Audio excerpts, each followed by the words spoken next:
पहले तो चारों तरफ सिर्फ दर्द भरी चीखें और किसी के बुरी तरह तड़पने की आवाजें गूंज रही थीं। तभी एक रहस्यमयी आवाज जोर से हंसते हुए बोली कि अरे वाह, ये तो पंचतत्व साधना शरीर निकला। कमाल हो गया, अब ये शरीर मेरा है। इतना सुनते ही फिर एक भयानक चीख सुनाई देती है, मानो किसी की आत्मा तक कांप गई हो। उधर ये लिंगक्सियाओ मुस्कुराते हुए ठंडी आवाज में कहता है, आखिरकार जाल में फंसी गए, अब मर जाओ। और देखते ही देखते पूरा दृश्य बदल जाता है। कुछ ही देर बाद गांव का शांत माहौल दिखाई देता है। चांद भाभी खुशी से ये लिंगक्सियाओ का स्वागत करते हुए कहती हैं, अरे लिंगक्सियाओ, तुम वापस आ गए, आज फिर एक हिरण का शिकार कर लाए। वाह भाई, मानना पड़ेगा, तुम सच में बड़े मेहनती हो। इस पर लिंगक्सियाओ भी मुस्कुराकर कहता है, भाभी आज रात मेरे घर आइए, हिरण का मांस साथ में खाएंगे। लेकिन चांद भाभी तुरंत मना कर देती है और कहती है, नहीं नहीं, इसे बेच दो और शादी के लिए पैसे जमा करो। काश मेरा बेटा दानियो भी तुम्हारी तरह मेहनती और काबिल होता तो मैं भी चैन की नींद सोती। तभी लिंगक्सियाओ को ध्यान आता है कि आज गांव के बाकी शिकारी दिखाई नहीं दे रहे।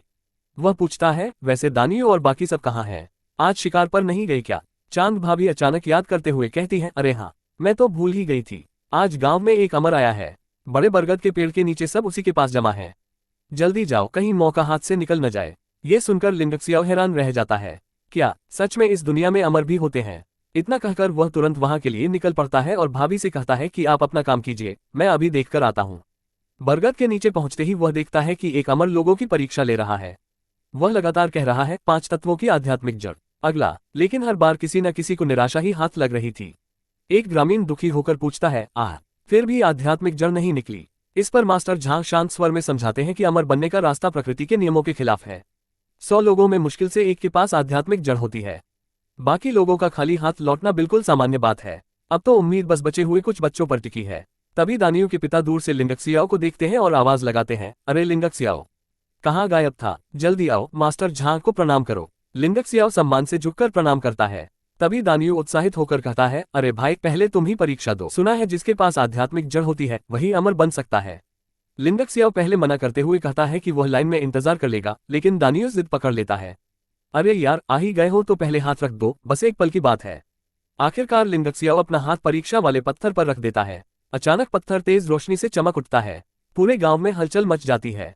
लोग खुशी से चिल्लाने लगते हैं, अरे ये तो चमक गया, लिंगक्सियाओ के पास आध्यात्मिक जड़ है, यह अमर बन सकता है। लेकिन मास्टर झांग रोशनी को ध्यान से देखकर कहते हैं, हम बिना गुण वाली और सबसे निचले दर्जे की आध्यात्मिक जड़।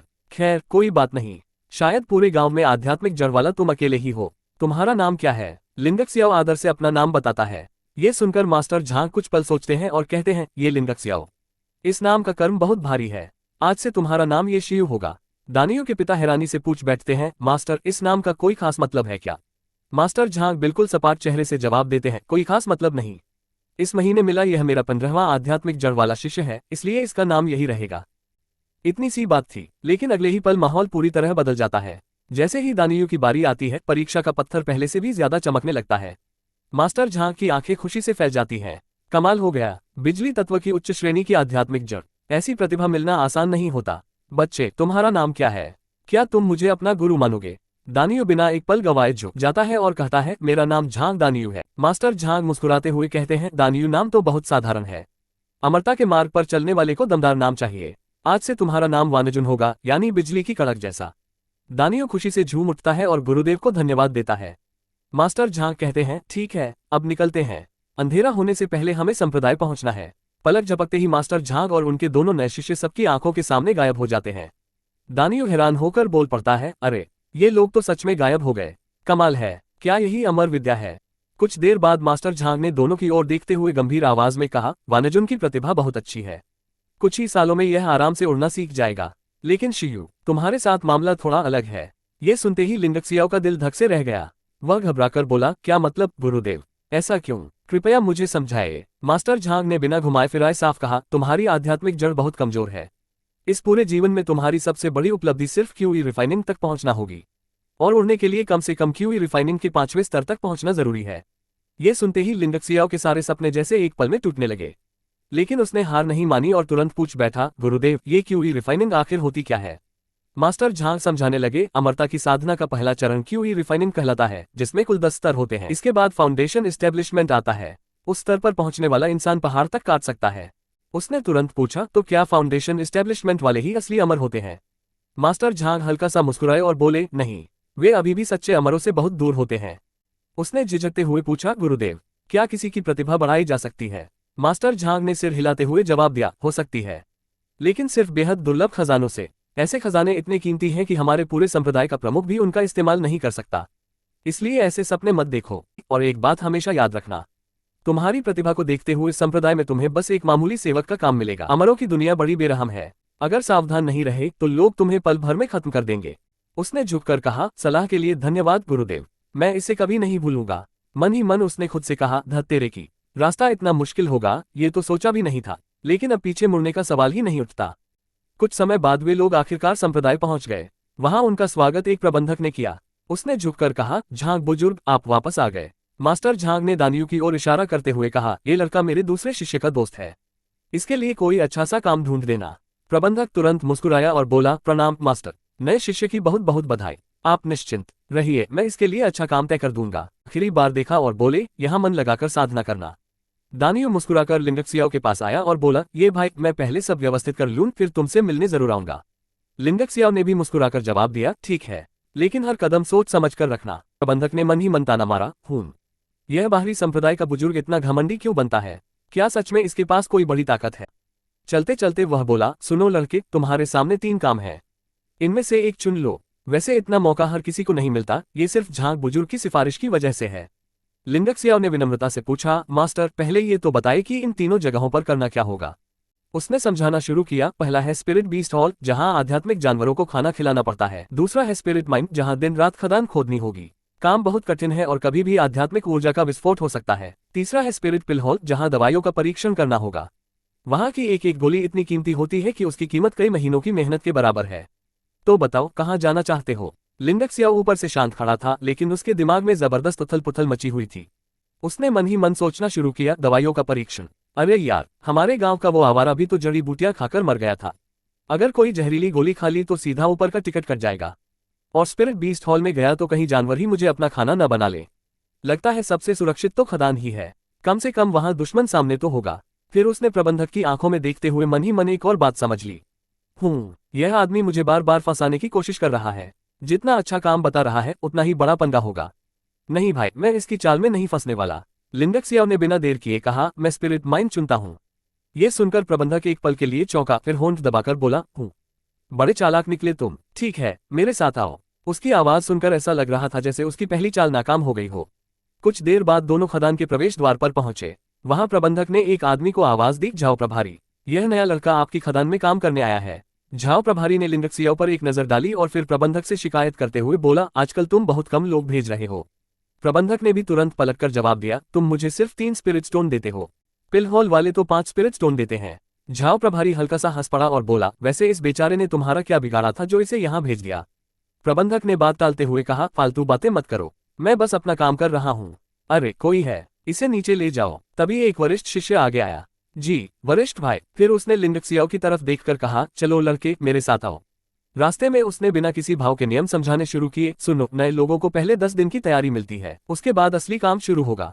हर महीने तुम्हें 300 कार्ट अयस्क खोदना ही होगा, चाहे जान निकल जाए, कोटा पूरा होना चाहिए। और अगर खुदाई में कोई स्पिरिट स्टोन मिले तो सीधे जमा कर देना, जरा भी छिपाने की कोशिश की ना, तो अंजाम बहुत बुरा होगा। कुछ देर बाद वह लिंगक्सियाओ को रहने की जगह पर ले गया और एक पुरानी सी किताब उसके हाथ में थमा दी। ये तुम्हारी साधना की तकनीक है, अगले 10 दिनों तक इसे सीखो, फिर सीधे खदान में रिपोर्ट करना। लिंगक्सियाओ ने किताब हाथ में ली और मन ही मन बुदबुदाया, यही है अमर बनने की तकनीक।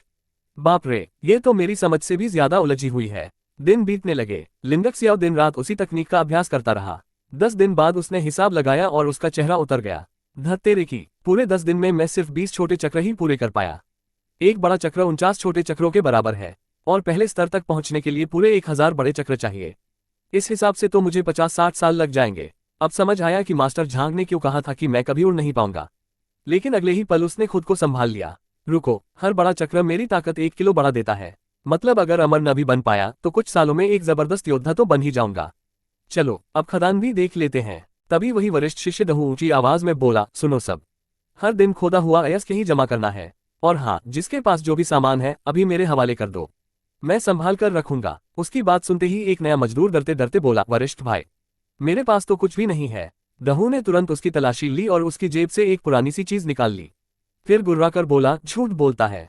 फिर ये क्या है? बेचारा मजदूर हाथ जोड़कर गिड़गिड़ाने लगा, वरिष्ठ भाई प्लीज, यह कोई खजाना नहीं है, मेरे माता पिता की आखिरी निशानी है, इसे मत लीजिए। लेकिन दहू के चेहरे पर जरा भी दया नहीं आई। उसने तिरस्कार से कहा, खून, कचरा, और वह चीज जमीन पर फेंक दी। ये सब देखकर लिंडक्सियाओ के अंदर गुस्से की आग भड़क उठी। उसने मन ही मन दांत भींचते हुए कहा, दहू अभी हंस ले, एक दिन मेरा भी आएगा, फिर पूरा हिसाब बराबर करूंगा। तभी अचानक उसके आसपास की दुनिया जैसे बदलने लगी। उसे एक रहस्यमयी आवाज सुनाई दी, हुनमांग ने आकाश और पृथ्वी को जन्म दिया, और ताओ सभी चीजों को संचालित करता है। अगले ही पल वह खुद को एक अजीब रहस्यमय स्थान पर खड़ा पाता है। वह हैरानी से इधर उधर देखने लगा। अरे ये कैसी जगह है, हुनमांग स्पेस, कमाल है, यहाँ तो पूरी दुनिया की हर चीज को रिफाइन किया जा सकता है।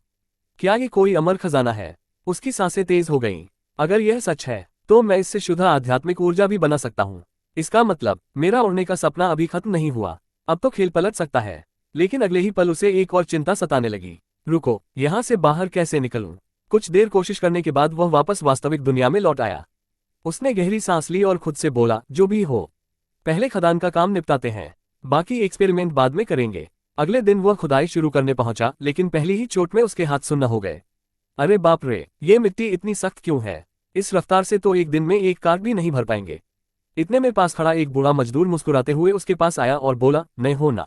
लिंडक्सियाओ ने सिर हिलाया। बूढ़ा फिर बोला, उस साधारण कुल्हाड़ी से यह हयस्त नहीं टूटेगा, लेकिन मेरे पास एक बढ़िया कुल्हाड़ी है, चाहिए? उसने जैसे ही वह कुल्हाड़ी हाथ में ली, लिंडक्सियाओ की आंखें चमक उठी। वाह, ये तो बहुत जबरदस्त है। बूढ़ा मुस्कुराकर बोला, हाँ, क्योंकि यह एक जादुई हथियार है। किराए पर चाहिए तो ले जाओ, बस बदले में रोज 10 कार्ट अयस देने होंगे। क्या, पूरे 10 कार्ट? लिंडक्सियाओ लगभग चिल्ला पड़ा। इतना महंगा? बूढ़ा बेफिक्र होकर बोला, महंगा, इसके बिना तो तुम एक कार्ट भी नहीं खोद पाओगे। नहीं चाहिए तो वापस कर दो। लिंडक्सियाओ कुछ पल चुप रहा। उसे समझ आ गया कि उसके पास कोई दूसरा रास्ता नहीं है। उसने भारी मन से कहा, ठीक है, मुझे चाहिए। बूढ़ा हंस पड़ा, अच्छा फैसला, और हाँ, वो 10 कार्ट सीधे दहू को दे देना। दहू का नाम सुनते ही लिंडक्सियाओ के दिमाग की घंटी बज गई। उसने मन ही मन पूरी साजिश जोड़ ली। ओह, तो ये पूरा खेल है। संप्रदाय ने हमें जानबूझकर बेकार औजार दिए ताकि हम काम ही न कर सके। फिर दहू इन्हीं लोगों से जादुई औजार किराए पर दिलवाकर हमारा अयस खुद हड़प लेता है। वाह रे कमीने, कितना गंदा खेल खेल रखा है। उसने गुस्से से मुट्ठी भींच ली, लेकिन फिलहाल उसके पास चुप रहने के अलावा कोई दूसरा विकल्प नहीं था। लिंडक्सियाओ कुल्हाड़ी हाथ में लिए खदान के बीचों बीच खड़ा सोच ही रहा था कि अचानक उसके दिमाग में एक जबरदस्त आइडिया आया। उसने मन ही मन कहा, रुको जरा, अगर इस मिट्टी के अंदर आध्यात्मिक ऊर्जा मौजूद है तो क्या हुनमांग स्पेस इसे भी रिफाइन कर सकता है? बस फिर क्या था, उसने तुरंत कोशिश की। अगले ही पल उसकी आंखें खुशी से फैल गईं। अरे, काम कर गया, सच में रिफाइन हो रहा है। लेकिन इसमें ऊर्जा बहुत कम है, लगता है ज्यादा ऊर्जा पाने के लिए और अयस इकट्ठा करना पड़ेगा। अब उसकी उत्सुकता और बढ़ गई। उसने एक पूरा कार्ट अयस रिफाइन करके देखा। जैसे ही प्रक्रिया पूरी हुई, वह खुशी से उछल पड़ा। कमाल हो गया, सिर्फ एक कार्ट अयस से मुझे पूरे 7 दिनों की साधना के बराबर आध्यात्मिक ऊर्जा मिल गई, और ऊपर से सारी थकान भी गायब। अगर यही रफ्तार रही तो मैं सिर्फ 1 महीने में ही क्यूई रिफाइनिंग के पहले स्तर तक पहुंच जाऊंगा। वाह, अब तो किस्मत सच में पलटने लगी है। उस दिन के बाद लिंडक्सियाओ पहले से भी ज्यादा मेहनत करने लगा। दिन रात खुदाई, फिर हुनमांग स्पेस में रिफाइनिंग। देखते ही देखते उसकी रफ्तार इतनी बढ़ गई कि एक ही दिन में उसने 40 बड़े चक्र पूरे कर लिए। इतना ही नहीं, उसने 40 से भी ज्यादा कार्ट अयस खोद डाले। लेकिन अगले ही पल उसने खुद को रोक लिया। नहीं, अगर पहले ही दिन सबके सामने इतनी ताकत दिखा दी तो दहू तुरंत मेरे सिर पर और काम लाद देगा। अभी शांत रहना ही सही रहेगा। इसलिए उसने जानबूझकर सिर्फ 18 कार्ट अयस जमा किए और दहू के पास जाकर थकी हुई एक्टिंग करते हुए बोला, वरिष्ठ भाई, ये मेरा 18वां कार्ट है। अब सच में जान नहीं बची और नहीं खोदा जाएगा। दहू ने अयस देखा तो उसकी आंखें चमक उठी। ओहो, पहले ही दिन 18 कार्ट, बुरा नहीं है, बाकी महीने में बचा हुआ कोटा पूरा कर लेना। लिंडक्सियाओ ने सिर झुकाकर कहा, जी वरिष्ठ भाई। लेकिन जैसे ही वह वहां से निकला, दहू मन ही मन लालच से मुस्कुराने लगा। हाँ, ये लड़का तो सोने की खान निकला। अगर इसे कुछ साल और यहाँ खटवाया तो रोज 30-40 कार्ट अयस निकालेगा। फिर तो स्पिरिट स्टोन ही स्पिरिट स्टोन बरसेंगे। शाम को सारे मजदूर खाने के लिए इकट्ठा हुए। एक मजदूर बड़े मजे से खाना खाते हुए बोला, भाई, काम चाहे कितना भी जानलेवा हो, लेकिन यहाँ का खाना तो गजब का है। और सबसे बढ़िया बात, जितना चाहे उतना खाओ। ये सुनते ही लिंडक्सियाओ तुरंत रसोई के पास पहुंचा और बोला, भाई, मुझे 5 कटोरे खाना देना, और हाँ, पैक भी कर देना। अपने कमरे में लौटकर उसने खाना भी हुनमांग स्पेस में रिफाइन करना शुरू कर दिया। थोड़ी देर बाद उसने हिसाब लगाया और मन ही मन बोला, हम 1 कार्ट अयस से 2 ऊर्जा बिंदु मिलते हैं, जबकि इस खाने से सिर्फ 1 बिंदु। लेकिन कोई बात नहीं, बूंद बूंद से ही घड़ा भरता है। जितनी भी ऊर्जा मिले सब मेरी ताकत बढ़ाएगी। कल से और ज्यादा मेहनत करूंगा। दिन बीतते गए और लिंडक्सियाओ की ताकत रुकने का नाम ही नहीं ले रही थी। सिर्फ 15 दिनों में उसने पूरे 600 बड़े चक्र पूरे कर लिए। वह खुद हैरान था। वाह, अब तो मेरी ताकत पहले से कई गुना बढ़ चुकी है। खुदाई भी बिजली की रफ्तार से होने लगी है। दूसरों के लिए ये खदान नरक होगी, लेकिन मेरे लिए तो यही जन्नत है। तभी अचानक उसके सामने एक लंबा चौड़ा आदमी आकर खड़ा हो गया। उसने घूरते हुए पूछा, तू ही है ना ये लिंगक सियाओ? सुना है रोज 17-18 कार्ट अयस्क निकाल लेता है। लिंगक सियाओ ने शांत स्वर में जवाब दिया, जी वरिष्ठ भाई, कोई काम था। वह आदमी घमंड से मुस्कुराया, मेरा नाम लियू जोगहोंग है। मैं 7 साल से इस खदान में हूँ और 520 बड़े चक्र पूरे कर चुका हूँ। आज से तू मुझे हर दिन 5 कार्ट अयस्क देगा, बदले में मैं तेरी रक्षा करूंगा। और अगर नहीं दिया? उसकी बात अधूरी ही थी। लिंगक सियाओ ने मासूम बनने की कोशिश की। वरिष्ठ भाई, मैं देना तो चाहता हूँ, लेकिन मुझे हर दिन दहू को भी 20 कार्ट देने पड़ते हैं। अगर कम हुआ तो वो मुझे जिंदा नहीं छोड़ेगा। ये सुनकर लियू जोर से हंसा। दहू, अरे छोड़, वो 20 साल में भी कुछ नहीं कर पाया। उसकी बराबरी मुझसे मत कर। अगर मुझे अयस्क नहीं दिया तो याद रखना, अंजाम बहुत बुरा होगा। लियू की बातें सुनकर लिंगक सियाओ के अंदर गुस्सा उबलने लगा। उसने मन ही मन सोचा, ये भी दहू जैसा ही दरिंदा है। इसे पता है कि दहू मुझे मार सकता है, फिर भी मेरा हिस्सा छीनना चाहता है। और मैं अब 600 बड़े चक्र पूरे कर चुका हूँ। ताकत में शायद इससे कम भी नहीं हूँ। क्यों न आज इसका खेल ही खत्म कर दूं। अगले ही पल उसके दिमाग में एक चालाक योजना आई। वह अचानक जोर से चिल्लाया, दहू भाई, आप यहाँ। लियू घबराकर तुरंत पीछे मुड़ा। क्या? दहू कहाँ? बस उसी एक पल का इंतजार था। लिंगक सियाओ ने पूरी ताकत से वार किया। हमला इतना तेज था कि लियू संभल भी नहीं पाया और वहीं ढेर हो गया। पहली बार लिंगक सियाओ ने अपने रास्ते का सबसे बड़ा कांटा हमेशा के लिए हटा दिया। लिंगक सियाओ ने उसकी लाश की तरफ देखा और ठंडी सांस लेते हुए बोला, इतनी सी ताकत लेकर गुंडागर्दी करने चला था। धत तेरे की, अब सबसे पहले इस लाश का कुछ करना पड़ेगा, वरना पकड़ा गया तो सीधा मेरी ही खैर नहीं। वह जल्दी जल्दी सबूत मिटाने में लग गया। तभी उसकी नजर एक अजीब चीज पर पड़ी। लियू के मरते ही उसकी लाश से 2 अलग अलग रंग के चमकते हुए गोले बाहर निकले, एक हरा और दूसरा सुनहरा। लिंगक सियाओ हैरानी से बुदबुदाया, अरे ये क्या चीज है? पहले तो ऐसा कभी नहीं हुआ। चलो, जो होगा देखा जाएगा, इन्हें अवशोषित करके देखते हैं। जैसे ही उसने दोनों गोलों को अपने अंदर समाया, उसका पूरा शरीर एक पल के लिए चमक उठा। अगले ही पल उसके चेहरे पर खुशी साफ दिखाई देने लगी। कमाल हो गया, ये हरा गोला तो आत्मा की शक्ति थी, लेकिन ये सुनहरा वाला, अरे ये तो अग्नि तत्व की आध्यात्मिक जड़ है। उसकी धड़कनें तेज हो गईं। मतलब मैं दूसरे लोगों की आध्यात्मिक जड़ भी हासिल कर सकता हूँ। अगर ऐसा है तो मेरी ताकत की कोई सीमा ही नहीं रहेगी। अब मेरा सपना सिर्फ उड़ना नहीं है, मैं फाउंडेशन एस्टेब्लिशमेंट तक पहुंचूंगा और उसके बाद जिंदान स्तर भी हासिल करूंगा। अब तो असली खेल शुरू होगा। लेकिन खुशी के साथ साथ उसके अंदर सावधानी भी थी। उसने तुरंत खुद को शांत किया और सोचने लगा, रुको, लियू 7 साल में सिर्फ 500 से थोड़ा ज्यादा बड़े चक्र पूरे कर पाया था। दहू 20 साल में भी वहीं का वहीं पड़ा है। और मैं तो इतनी कम उम्र में ही उनसे कहीं आगे निकल रहा हूँ। अगर किसी को मेरी असली रफ्तार का पता चल गया तो सब मेरे पीछे पड़ जाएंगे।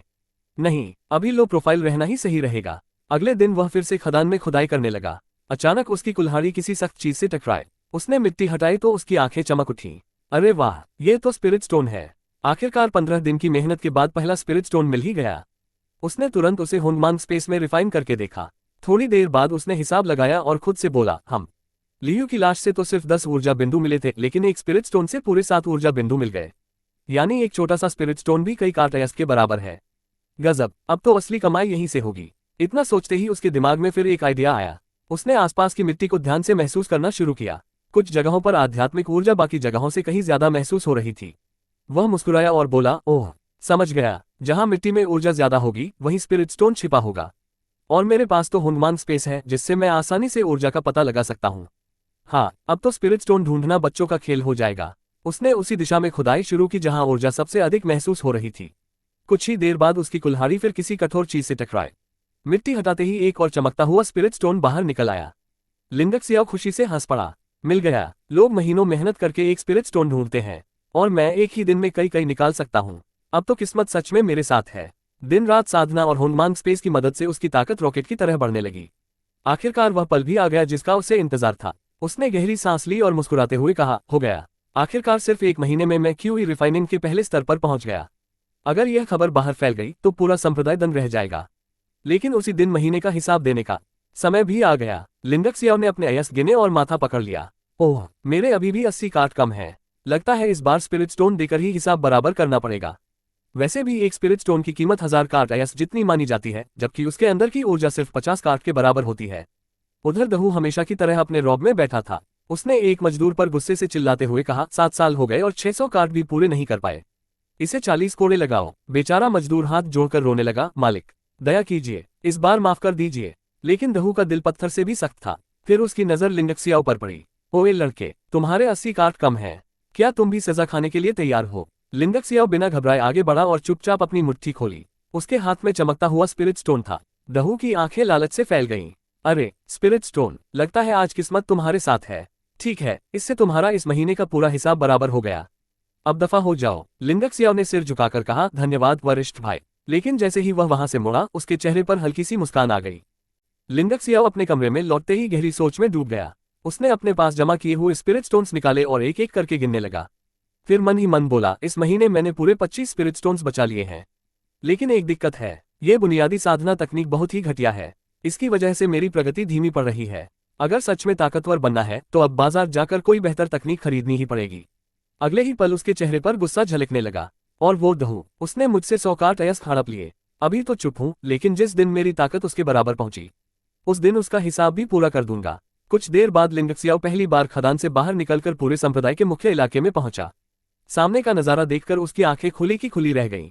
विशाल इमारतें, शानदार महल, हर तरफ साधना कर रहे शिष्य और आध्यात्मिक ऊर्जा से भरा वातावरण। वह मन ही मन बोला, अरे वाह, ये संप्रदाय तो सोच से भी कहीं बड़ा निकला। उसने सोचा, इतनी भीड़ में अगर मैंने मजदूरों वाले कपड़ों में स्पिरिट स्टोन निकाले तो सबकी नजर मुझ पर टिक जाएगी। नहीं भाई, पहले कपड़े बदलने पड़ेंगे। बेवजह पंगा लेने का कोई फायदा नहीं। आगे बढ़ते हुए उसकी नजर एक अजीब दुकान पर पड़ी। वहां दानवों की लाशें खुलकर बेची जा रही थीं।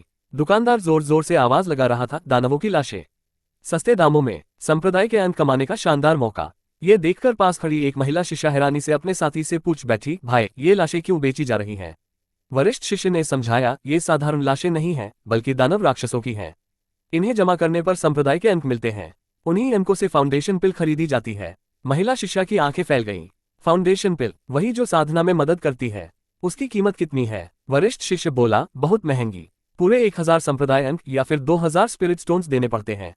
ये सुनकर लिंडक सियाओ भी अंदर ही अंदर चौंक गया। धत्तेरे की, एक फाउंडेशन पिल इतनी कीमती? फिलहाल उसे भूल ही जाता हूँ। अभी मेरे लिए सबसे जरूरी चीज एक अच्छी साधना तकनीक है। ताकत होगी तो बाकी सब अपने आप मिल जाएगा। थोड़ी दूर जाकर वह एक तकनीकों की दुकान पर रुका। उसने दुकानदार से पूछा, भाई इन साधना तकनीकों की कीमत क्या है? दुकानदार ने मुस्कुराकर जवाब दिया, निचले दर्जे की तकनीक 3 स्पिरिट स्टोन, मध्यम दर्जे की 7 और उच्च दर्जे की सिर्फ 10 स्पिरिट स्टोन। लिंडक सियाओ हैरान रह गया, क्या उच्च दर्जे की तकनीक सिर्फ 10 स्पिरिट स्टोन? इतनी सस्ती? दुकानदार हंस पड़ा, अरे लड़के, ये हमारे संप्रदाय की असली तकनीकें नहीं हैं। दूसरे संप्रदायों की बुनियादी तकनीकों की प्रतियां हैं। इनकी कॉपी बनाई जा सकती है, इसलिए कीमत कम है। लिंडक सियाओ ने बिना देर किए कहा, मुझे 3 उच्च श्रेणी की तकनीकें चाहिए। आखिरी दाम बताओ। दुकानदार बोला, तीनों मिलाकर 20 स्पिरिट स्टोन। लिंडक सियाओ भी कम चालाक नहीं था। उसने तुरंत कहा, 15 दूंगा, उससे एक भी ज्यादा नहीं। दुकानदार ने कुछ पल सोचा और हंसते हुए बोला, चलो ठीक है, सौदा मंजूर। सौदा पूरा होते ही लिंडक सियाओ मन ही मन अपना सिर पकड़ बैठा। अरे यार, लगता है फिर भी मैं ज्यादा पैसे दे बैठा। मोलभाव करने में अभी बहुत कुछ सीखना बाकी है। तभी उसकी नजर सामने लगी एक और दुकान पर गई। दुकानदार जोर जोर से चिल्ला रहा था, टूटे हुए जादुई हथियार, पूरे 10 किलो, सिर्फ एक स्पिरिट स्टोन। ये सुनते ही लिंडक सियाओ के दिमाग में बिजली सी कौन थी। रुको, अगर हुनमांग स्पेस अयस्क और गोलियां रिफाइन कर सकता है तो क्या इन टूटे हुए हथियारों को भी रिफाइन कर पाएगा? वह तुरंत दुकान पर पहुंचा और बोला, भाई ये पूरा ढेर 5 स्पिरिट स्टोन में दोगे? दुकानदार तो जैसे इसी इंतजार में था। उसने बिना एक सेकंड लगाए कहा, सौदा पक्का। 5 स्पिरिट स्टोन दो और सब ले जाओ। लिंडक सियाओ ने पैसे दिए और फिर मन ही मन बड़बड़ाया, उफ, लगता है इस बार भी दुकानदार ने मुझे घुमा दिया। खैर, जो होना था हो गया। भाई इसे अच्छे से पैक कर देना। दुकानदार मुस्कुराकर बोला, जरूर, और सामान पैक करने लगा। दूसरी तरफ लिंडक सियाओ के चेहरे पर हल्की मुस्कान लौट आए, क्योंकि उसे यकीन था कि अगर उसका अंदाजा सही निकला तो ये टूटे फूटे कबाड़ भी उसके लिए किसी खजाने से कम नहीं होंगे।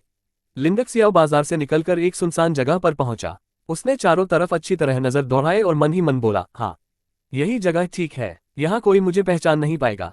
अब जल्दी से देखते हैं कि ये कबाड़ मेरे किस काम आता है। इतना कहते ही उसने हुनमांग स्पेस खोल दिया और पूरे टूटे हुए जादुई हथियार अंदर डाल दिए। अगले ही पल उसने आदेश दिया, रिफाइन करो। देखते ही देखते सारे टूटे हुए हथियार चमकने लगे और धीरे धीरे उनमें से शुद्ध ऊर्जा निकलने लगी। तभी अचानक उसके सामने एक और सुनहरा प्रकाश प्रकट हुआ। लिंडक सियाओ की आंखें चमक उठीं। अरे, ये तो धातु तत्व की आध्यात्मिक जड़ है। कमाल हो गया, अब मेरे पास अग्नि तत्व के साथ साथ धातु तत्व की आध्यात्मिक जड़ भी है। वह खुशी से मुस्कुराने लगा। और सिर्फ यही नहीं, इन टूटे हुए हथियारों से तो ढेर सारी आध्यात्मिक ऊर्जा भी मिल गई। वाह, जिसने इन्हें कबाड़ समझकर बेच दिया, उसे क्या पता था कि मेरे लिए यही सबसे बड़ा खजाना बनने वाले हैं। इसके बाद उसने बाजार से खरीदी हुई तीनों उच्च श्रेणी की साधना तकनीकें भी निकाल ली। हुनमांग स्पेस की मदद से उसने उन्हें भी रिफाइन करना शुरू कर दिया। कुछ ही देर में तीनों तकनीकों की सारी समझ और अनुभव सीधे उसके दिमाग में समा गए, जैसे उसने वर्षों तक उनका अभ्यास किया हो। लिंडक सियाओ हैरानी से बोला, ये कैसे हो गया? मैंने तो इन तकनीकों को सीधे महारत के स्तर तक सीख लिया। फिर उसने अपनी आध्यात्मिक ऊर्जा महसूस की और उसके चेहरे पर जबरदस्त मुस्कान फैल गई। गजब, मेरी ताकत भी बढ़कर क्यूई रिफाइनिंग लेवल 2 पर पहुंच गई। लेकिन वह अचानक रुक गया। धत्तेरे की सारी जमा की हुई ऊर्जा तो खत्म हो गई। अगर और तेजी से आगे बढ़ना है तो अब मुझे पहले से भी ज्यादा स्पिरिट स्टोन्स चाहिए होंगे। कुछ समय बाद वह फिर से खदान में लौट आया। वहां उसने 2 मजदूरों को आपस में बातें करते सुना। पहला मजदूर परेशान होकर बोला, यार आजकल तो बहुत गहराई तक खुदाई करनी पड़ रही है। दूसरा मजदूर सिर हिलाते हुए बोला, हाँ मुझे भी कुछ गड़बड़ लग रही है। ऐसा लगता है जैसे कोई हमसे पहले ही अंदर खुदाई करके स्पिरिट स्टोन्स निकाल रहा है। ये सुनते ही लिंडक सियाओ का दिल एक पल के लिए तेज धड़कने लगा। उसने तुरंत मन ही मन सोचा, ओह, अगर लोगों को ऐसे ही शक होने लगा तो देर सवेर उनकी नजर मुझ पर भी आ जाएगी।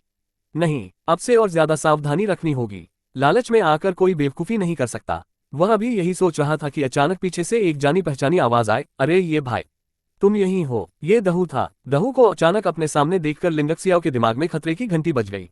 उसने मन ही मन सोचा, क्या कहीं इसे सब पता तो नहीं चल गया? अगर इसे मेरे राज का पता चल गया तो शायद मुझे अभी इसी वक्त इसे खत्म करना पड़े। लेकिन अगर मैंने इसे मार दिया तो मैं इस संप्रदाय से जिंदा बाहर नहीं निकल पाऊंगा। दहू मुस्कुराते हुए बोला, घबराओ मत, मैनेजर वो तुम्हें बुला रहे हैं। लिंडक सियाओ ने हैरानी से पूछा, मैनेजर वो मुझे क्यों बुलाएंगे? दहू ने जवाब दिया, तुम्हारे दोस्त दानियों के गुरु मास्टर झांग सफलतापूर्वक फाउंडेशन एस्टेब्लिशमेंट स्तर पर पहुंच गए हैं। अब दानियों भी आंतरिक शिष्य बन गया है। उसी की वजह से तुम्हें भी खदान से निकालकर एक बेहतर काम दिया जा रहा है। लिंडक सियाओ ने ऊपर से शांत रहने की कोशिश की, लेकिन उसके मन में कई सवाल एक साथ घूमने लगे। बेहतर काम या फिर कोई नया जाल? इस संप्रदाय में बिना मतलब कोई किसी पर एहसान नहीं करता। लिंडक सियाओ दहू के साथ मैनेजर वू के पास पहुंचा। मैनेजर ने उसे देखते ही बनावटी मुस्कान के साथ कहा, आओ ये शियू, मुझे शुरू से ही पता था कि तुम कोई साधारण इंसान नहीं हो, इसलिए मैंने तुम्हें खदान में भेजा था। अब तुम्हारे लिए एक नया काम तैयार है। लिंडक सियाओ ने ऊपर से विनम्रता दिखाते हुए पूछा, धन्यवाद मैनेजर, लेकिन यह नया काम आखिर है क्या? मैनेजर वो उसके कंधे पर हाथ रखते हुए बोला, चलो रास्ते में सब बता दूंगा। और हाँ, जब आगे जाकर बड़े आदमी बन जाओ तो मुझे भूल मत जाना। ये सुनकर लिंडक सियाओ के चेहरे पर हल्की मुस्कान आई, लेकिन मन ही मन उसने ठंडी आवाज में कहा, भूलूंगा नहीं, बिल्कुल नहीं, मरने के बाद भी तुझे याद रखूंगा। पहले दहू का हिसाब फिर तेरा।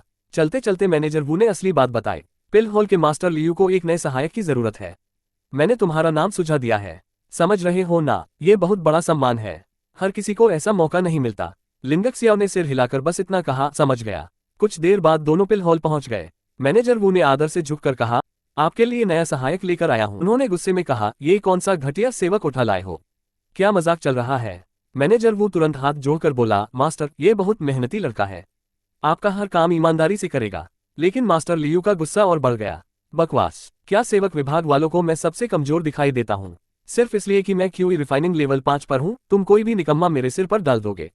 दफा हो जाओ यहाँ से। मैनेजर वू की सारी अकड़ एक पल में गायब हो गई। उसने तुरंत सिर झुकाया और बोला, जी जैसा आदेश, मैं चलता हूँ। जाते जाते उसने एक बूढ़े सेवक से कहा, पुराने वांग, इसे सारे नियम समझा देना। मैनेजर के जाते ही बूढ़ा सेवक लिंडक सियाओ के पास आया और धीमी आवाज में बोला, छोटे भाई डरने की जरूरत नहीं, हमारे मास्टर का स्वभाव थोड़ा क्या कहें बारूद जैसा है, बस अपना काम ठीक से करना। लिंडक सियाओ ने तुरंत पूछा, अगर गलती हो गई तो? बूढ़े वांग ने गहरी सांस ली और बोला, तो फिर भगवान ही मालिक है।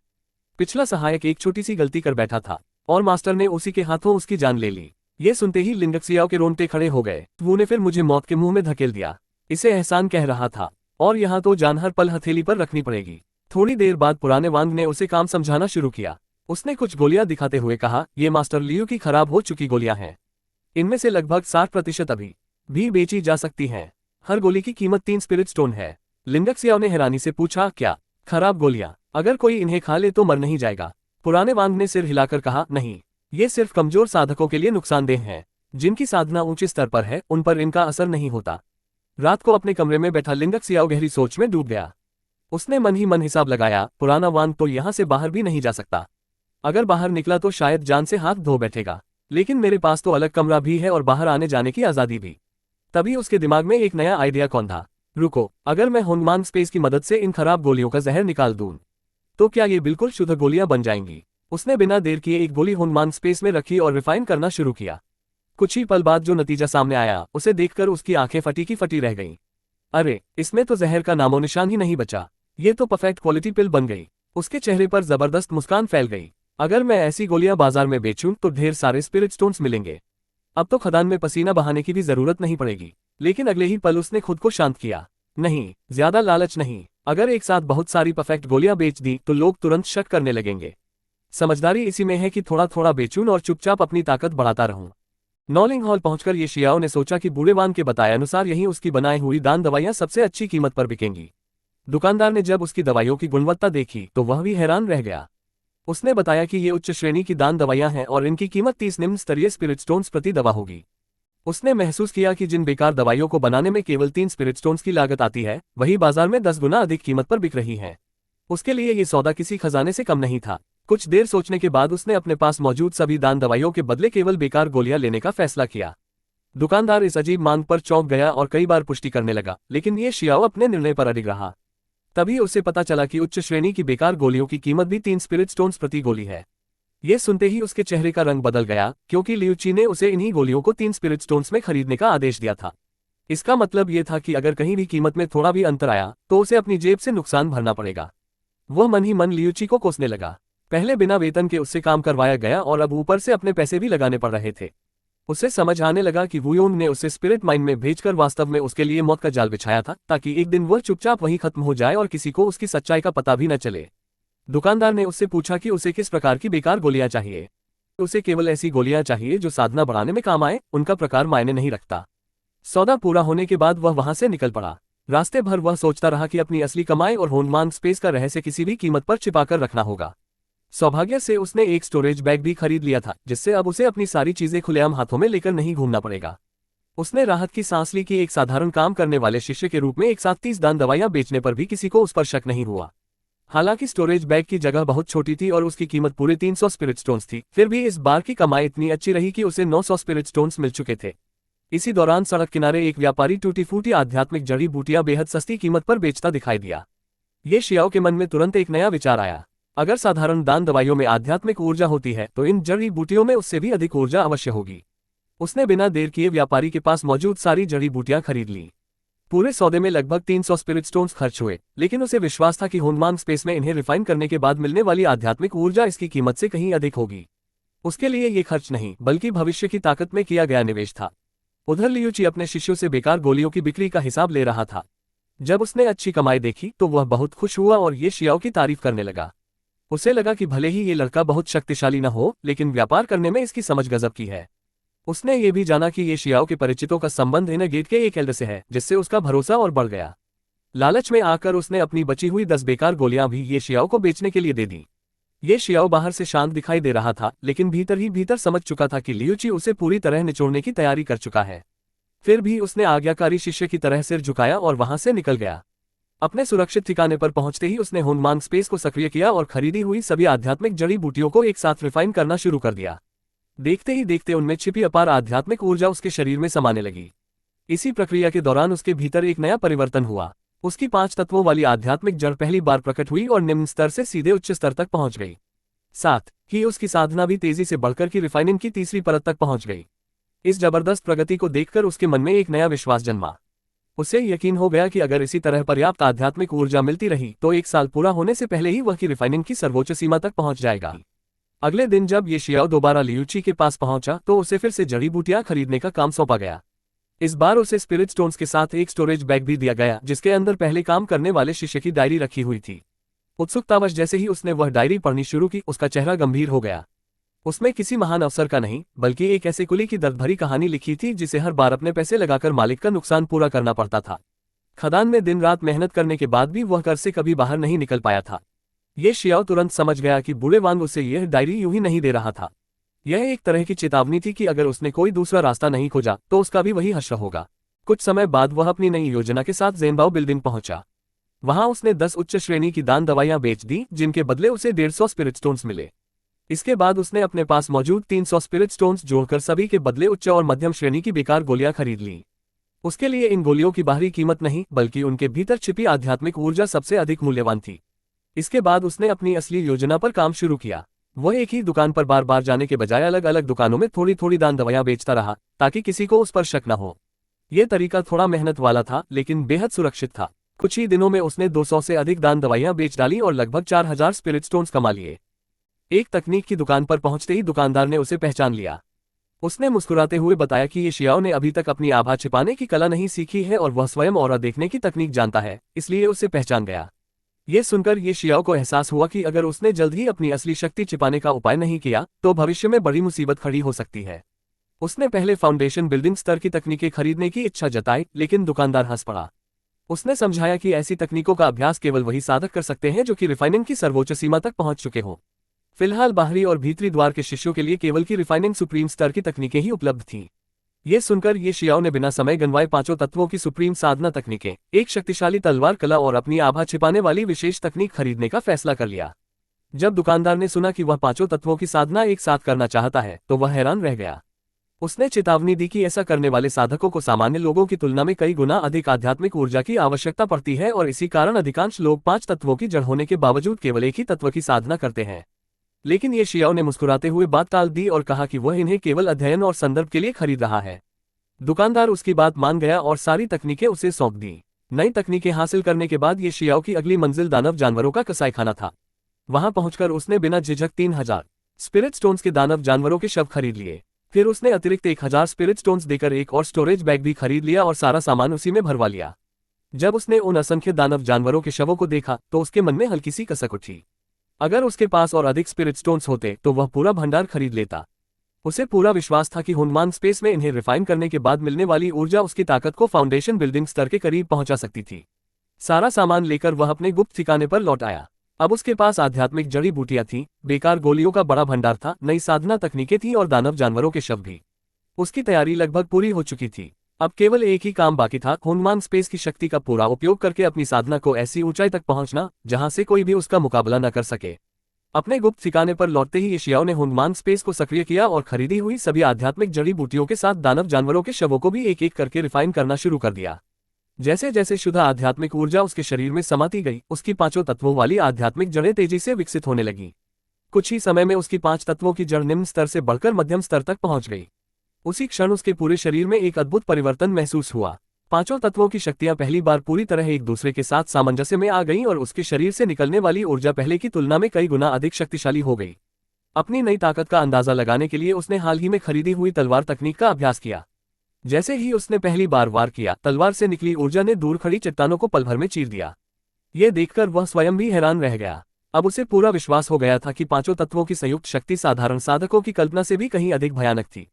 कुछ समय बाद वह लियूची के पास लौटा और उसके लिए खरीदी गई जड़ी बूटियां तथा बिक्री के बाद बचे हुए स्पिरिट स्टोन्स उसे सौंप दिए। लियूची उसके काम से बहुत खुश हुआ। उसे महसूस हुआ कि लड़के की आध्यात्मिक ऊर्जा पहले जैसी नहीं रही। उसने शक भरी निगाहों से पूछा कि क्या उसने की रिफाइनिंग स्तर पार कर लिया है। ये सवाल सुनते ही ये शियाओ भीतर से सतर्क हो गया। उसे याद आया कि लियूची केवल किमियागर ही नहीं बल्कि ऑरा पहचानने की कला भी जानता है। यदि उसने अपनी असली प्रगति बता दी तो हुनमान स्पेस का रहस्य छिपाना असंभव हो जाएगा। एक पल में उसने झूठी कहानी गढ़ ली। उसने विनम्रता से कहा कि उसे संप्रदाय में आए 3 वर्ष हो चुके हैं और कठिन मेहनत के बाद वह बड़ी मुश्किल से की रिफाइनिंग की पहली परत तक पहुंच पाया है। उसकी बात सुनकर लियूची का शक कुछ कम हो गया। उसने उसकी झूठी कहानी पर विश्वास करते हुए कहा कि 3 साल में इस स्तर तक पहुंचना भी अच्छी प्रतिभा की निशानी है और यदि वह इसी तरह मेहनत करता रहा तो 40 वर्ष की उम्र से पहले इन गेट में प्रवेश कर सकता है। लियूची के जाते ही ये शियाओ ने राहत की सांस ली। उसने महसूस किया कि इस बार वह बड़ी मुश्किल से शक से बच पाया है। लेकिन उसके सामने एक नई समस्या खड़ी थी। 5 तत्वों की संयुक्त साधना जितनी शक्तिशाली थी उतनी ही महंगी भी थी। केवल 10 दिनों के भीतर हुनमान स्पेस ने 5400 से अधिक आध्यात्मिक ऊर्जा पूरी तरह सोख ली, फिर भी उसकी साधना केवल की रिफाइनिंग की 4थी परत तक ही पहुंच सकी। उसने मन ही मन हिसाब लगाया कि यदि यही ऊर्जा कोई सामान्य साधक प्राप्त करता तो वह बहुत पहले की रिफाइनिंग की 9वीं परत तक पहुंच चुका होता। हालांकि इस कठिन साधना का एक बड़ा लाभ भी मिला। रिफाइनिंग के दौरान एक दुर्लभ रेड फ्लेम स्पिरिट फायर उसके नियंत्रण में आ गई। यह अग्नि तत्व की ऐसी दिव्य शक्ति थी जिसके बारे में कहा जाता था कि यह अग्नि आधारित तकनीकों की विनाशकारी क्षमता को कई गुना बढ़ा देती है। यह नई शक्ति मिलने के बाद ये शियाओ के आत्मविश्वास में और भी वृद्धि हो गई। उसने तय किया कि अब केवल छिपकर साधना करना ही पर्याप्त नहीं होगा। उसे समय समय पर अपनी वास्तविक ताकत का भी परीक्षण करना होगा ताकि भविष्य में किसी भी दुश्मन का सामना बिना झिझक कर सके। इसी सोच के साथ वह संप्रदाय के प्रशिक्षण क्षेत्र की ओर चल पड़ा। उसके मन में केवल एक ही सवाल था, आखिर उसकी वर्तमान शक्ति वास्तव में कितनी बढ़ चुकी है और क्या अब आउटर गेट का कोई भी शिष्य उसके सामने टिक पाएगा। प्रशिक्षण मैदान की ओर जाते हुए ये शियाओ ने सबसे पहले अपनी शारीरिक शक्ति को परखने का निश्चय किया। अब उसे किसी जीवित प्रतिद्वंद्वी से मुकाबला करके ही अपनी असली ताकत का अंदाजा लग सकता था। उसी समय प्रशिक्षण मैदान में 2 शिष्य आपस में द्वंद्व कर रहे थे। थोड़ी ही देर में एक शिष्य ने दूसरे को आसानी से हरा दिया और फिर बाकी लोगों को चुनौती देने लगा। ये शियाओ ने उसकी चाल, गति और सांसों को ध्यान से परखा। उसकी हरकतें उसे बेहद धीमी लगी, जबकि उसकी आभा साफ बता रही थी कि वह की रिफाइनिंग की छठी परत तक पहुंच चुका था। इसी विचार के साथ वह भी चुनौती स्वीकार करने आगे बढ़ गया। दूसरे शिष्य ने जब देखा कि एक साधारण आउटर गेट का चेला उसे चुनौती दे रहा है, तो उसने उसे चेतावनी दी कि उसके वार बहुत भारी होते हैं और चोट लग सकती है। उसने शांत स्वर में मुकाबला शुरू करने का आग्रह किया। जैसे ही लड़ाई शुरू हुई, उसने अपनी पूरी शक्ति का उपयोग नहीं किया। उसने केवल अग्नि तत्व की आध्यात्मिक ऊर्जा का एक साधारण वार किया। अगले ही पल उसका प्रतिद्वंद्वी जमीन पर गिर पड़ा और एक ही प्रहार में पूरी तरह हार गया। आसपास खड़े सभी शिष्य स्तब्ध रह गए। ये शियाओ भी भीतर ही भीतर हैरान था। उसने केवल एक तत्व की शक्ति का प्रयोग किया था, फिर भी परिणाम इतना भयानक निकला। मुकाबले के बाद वह फिर से बाजार पहुंचा, जहां एक फेरी वाला ऊंची कीमत पर बेकार गोलियां, टूटे हुए हथियार और क्षतिग्रस्त जड़ी बूटियां खरीदने का ऐलान कर रहा था। ये शियाओ ने अपनी कुछ बेकार गोलियां उसे दिखाईं। व्यापारी ने उन्हें मध्यम श्रेणी की बताकर बहुत कम कीमत लगाई। ये देखकर आसपास के लोग भी अपनी बेकार दवाइयां बेचने के लिए इकट्ठा होने लगे। उसी भीड़ में लिंजी पीक के प्रसिद्ध एल्डर वू फैंग भी आ पहुंचे। उनके पास इस्तेमाल की हुई आध्यात्मिक मिट्टी थी, जिसे आम लोग लगभग बेकार समझते थे।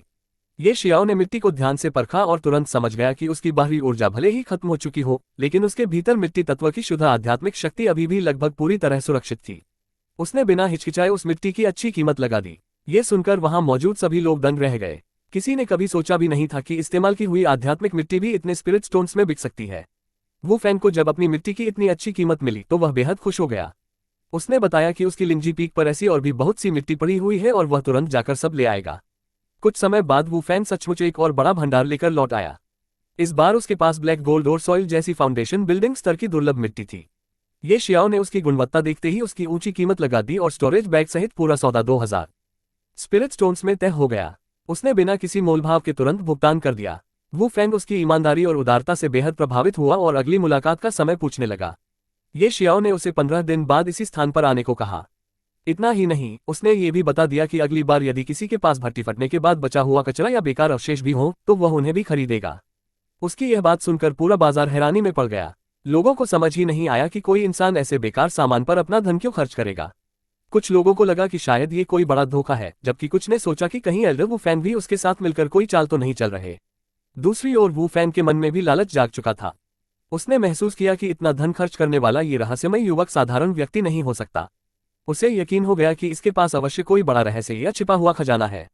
इसलिए उसने चालाकी से अपने दिए हुए स्टोरेज बैग पर एक गुप्त निशान छोड़ दिया, ताकि बाद में चुपचाप उसका पीछा कर सके और उसके राज तक पहुंच जाए। लेकिन ये शियाओ पहले ही सतर्क था। जैसे ही उसने महसूस किया कि कोई लगातार उसका पीछा कर रहा है, वह अचानक रुक गया और सीधे पीछे मुड़कर वू फैन से पूछ बैठा कि आखिर वह इतने समय से उसके पीछे क्यों चल रहा है। अचानक पकड़े जाने पर वू फैन ने बात संभालने की कोशिश की और हंसते हुए बोला कि वह तो केवल उसी रास्ते से गुजर रहा था। लेकिन ये शियाओ उसकी बातों पर बिल्कुल भी विश्वास नहीं कर रहा था। कुछ पल दोनों की निगाहें एक दूसरे से टकराती रहीं। अंत में वू फैन ने महसूस किया कि सामने वाला युवक उतना सरल नहीं है जितना दिखाई देता है। उसने बिना कोई जोखिम उठाए वहां से लौट जाना ही बेहतर समझा। वो फैन के जाने के बाद ये शियाओ ने राहत की सांस ली। वह समझ गया था कि अगर यह घटना संप्रदाय के बाहर हुई होती तो शायद उसे अपनी पहचान बचाने के लिए वो फैन को भी खत्म करना पड़ता। फिलहाल उसने इस झंझट को टाल देना ही बेहतर समझा। उसके मन में अब केवल एक ही लक्ष्य था, अपनी ताकत को और बढ़ाना। अगले कुछ दिनों तक ये शियाओ पूरी तरह साधना में डूबा रहा। होनमान स्पेस की सहायता से उसने खरीदी हुई आध्यात्मिक मिट्टी, बेकार गोलियों और दूसरे दुर्लभ संसाधनों को लगातार रिफाइन किया। उसकी 5 तत्वों वाली आध्यात्मिक जड़ पहले से कहीं अधिक स्थिर और शक्तिशाली हो गई। अंततः वह की रिफाइनिंग की 4थी परत के शिखर पर पहुंच गया। हालांकि उसकी प्रगति अब पहले जैसी तेज नहीं रही थी, फिर भी वह जानता था कि केवल 3 महीनों में इस स्तर तक पहुंचना किसी चमत्कार से कम नहीं था। यदि यह बात संप्रदाय में फैल गई तो बड़े बड़े ज्ञानी भी उसके पीछे पड़ सकते थे। इसी कारण उसने तय कर लिया कि समय रहते इस संप्रदाय को छोड़ देना ही सबसे सुरक्षित विकल्प होगा। इसी बीच एक कामकाजी शिष्य घबराया हुआ उसके पास पहुंचा और उसने बताया कि इनगेट के शिष्य दानियो उससे मिलने आए हैं। ये नाम सुनते ही ये शियाओ के चेहरे पर मुस्कान आ गई। वह तुरंत लियूची के निवास की ओर चल पड़ा। वहां पहुंचने पर उसने देखा कि दानियो पहले से ही लियूची के साथ बैठा बातें कर रहा था। लियूची बड़े प्रेम से दोनों का स्वागत कर रहा था, लेकिन उसकी नजरें लगातार दोनों की बातचीत को परख रही थीं। दानियो ने अपने पुराने मित्र को देखते ही खुशी से गले लगा लिया। उसने बताया कि अगर बचपन में ये शियाओ के माता पिता ने उसकी मदद न की होती तो शायद वह आज जीवित भी न होता। उसने ये भी पूछा कि वो योन द्वारा खदान में भेजे जाने के बाद ये शियाओ उससे मिलने क्यों नहीं आया। ये शियाओ ने मुस्कुराकर बात टाल दी और दानियो की ताकत की तारीफ करने लगा। तब दानियो ने बताया कि उसके गुरु ने उसकी बिजली तत्व वाली विशेष काया को पहचान लिया था और उसे बॉडी रिफाइनिंग पीक भेज दिया गया। वहां उसे लगातार कठिन प्रशिक्षण करना पड़ा और जब तक उसने साधना की शुरुआती परीक्षा पूरी नहीं की, उसे नीचे आने की अनुमति ही नहीं मिली। दोनों मित्रों की आत्मीयता देखकर लियूची के मन में लालच और भी बढ़ गया। उसने बातचीत के दौरान बड़ी चालाकी से डानियू की साधना के बारे में पूछना शुरू किया। डानियू ने बिना किसी संदेह के सच बता दिया कि उसे संप्रदाय में आए केवल 3 महीने हुए हैं और वह अभी तक बुनियादी साधना के 300 चक्र ही पूरे कर पाया है। उसने ये भी बताया कि वह और ये शियाओ एक ही दिन संप्रदाय में शामिल हुए थे। ये सुनते ही लियूची का दिल जोर से धड़क उठा। अब उसे पूरा यकीन हो गया कि ये शियाओ ने उससे झूठ बोला था। 3 महीने पहले आए एक साधारण कुलीका की रिफाइनिंग स्तर तक पहुंचना असंभव था। उसके मन में तुरंत यह विचार आया कि खदान में काम करते समय इस लड़के को अवश्य कोई महान खजाना या अत्यंत दुर्लभ स्पिरिट स्टोन मिला होगा। बाहर से शांत दिखाई देने वाला लियूची भीतर ही भीतर लालच से भर चुका था। उसने मुस्कुराते हुए बातचीत समाप्त की और बहाना बनाकर वहां से चला गया। जाते जाते उसने अपने शिष्य को आदेश दिया कि थोड़ी देर बाद ये शियाओ को उसकी कीमियागर प्रयोगशाला में भेज दिया जाए। उसके मन में अब केवल एक ही विचार घूम रहा था, किसी भी कीमत पर यह शियाओ का रहस्य हासिल करना। उधर डानियू ने अपने मित्र को विदा होने से पहले कुछ स्पिरिट स्टोन्स और साधना के संसाधन देने चाहे। ये शियाओ ने पहले उन्हें लेने से मना कर दिया, क्योंकि वह जानता था कि डानियू के गुरु अभी अभी फाउंडेशन स्तर पर पहुंचे थे और उनके पास भी बहुत अधिक साधन नहीं होंगे। लेकिन डानियू ने हंसते हुए कहा कि सच्चे भाइयों के बीच औपचारिकता नहीं होती। अंत में ये शियाओ ने उसका उपहार स्वीकार कर लिया और दोनों ने एक दूसरे से फिर मिलने का वादा किया। डानियू खुशी खुशी वहां से चला गया, जबकि ये शियाओ के मन में एक अजीब सी बेचैनी पैदा हो चुकी थी। कुछ ही देर बाद एक शिष्य उसके पास आया और बताया कि लियूची ने उसे तुरंत अपनी प्रयोगशाला में बुलाया है। ये सुनते ही ये शियाओ सब समझ गया। उसे महसूस हो गया कि डानियू के साथ हुई बातचीत ने निश्चित रूप से लियूची के मन में संदेह पैदा कर दिया है। अब वह सीधे उसके रहस्य तक पहुंचना चाहता था। ये शियाओ ने गहरी सांस ली और मन ही मन तैयारी कर ली। उसने निश्चय कर लिया कि यदि लियूची ने जबरदस्ती करने की कोशिश की तो इस बार वह पीछे नहीं हटेगा। ये शियाओ शांत चेहरे के साथ लियूची की कीमियागर प्रयोगशाला में पहुंचा। जैसे ही उसने अपने गुरु को प्रणाम किया, उसने महसूस किया कि लियूची की निगाहों में पहले जैसा अपनापन नहीं, बल्कि लालच और शक साफ दिखाई दे रहा था।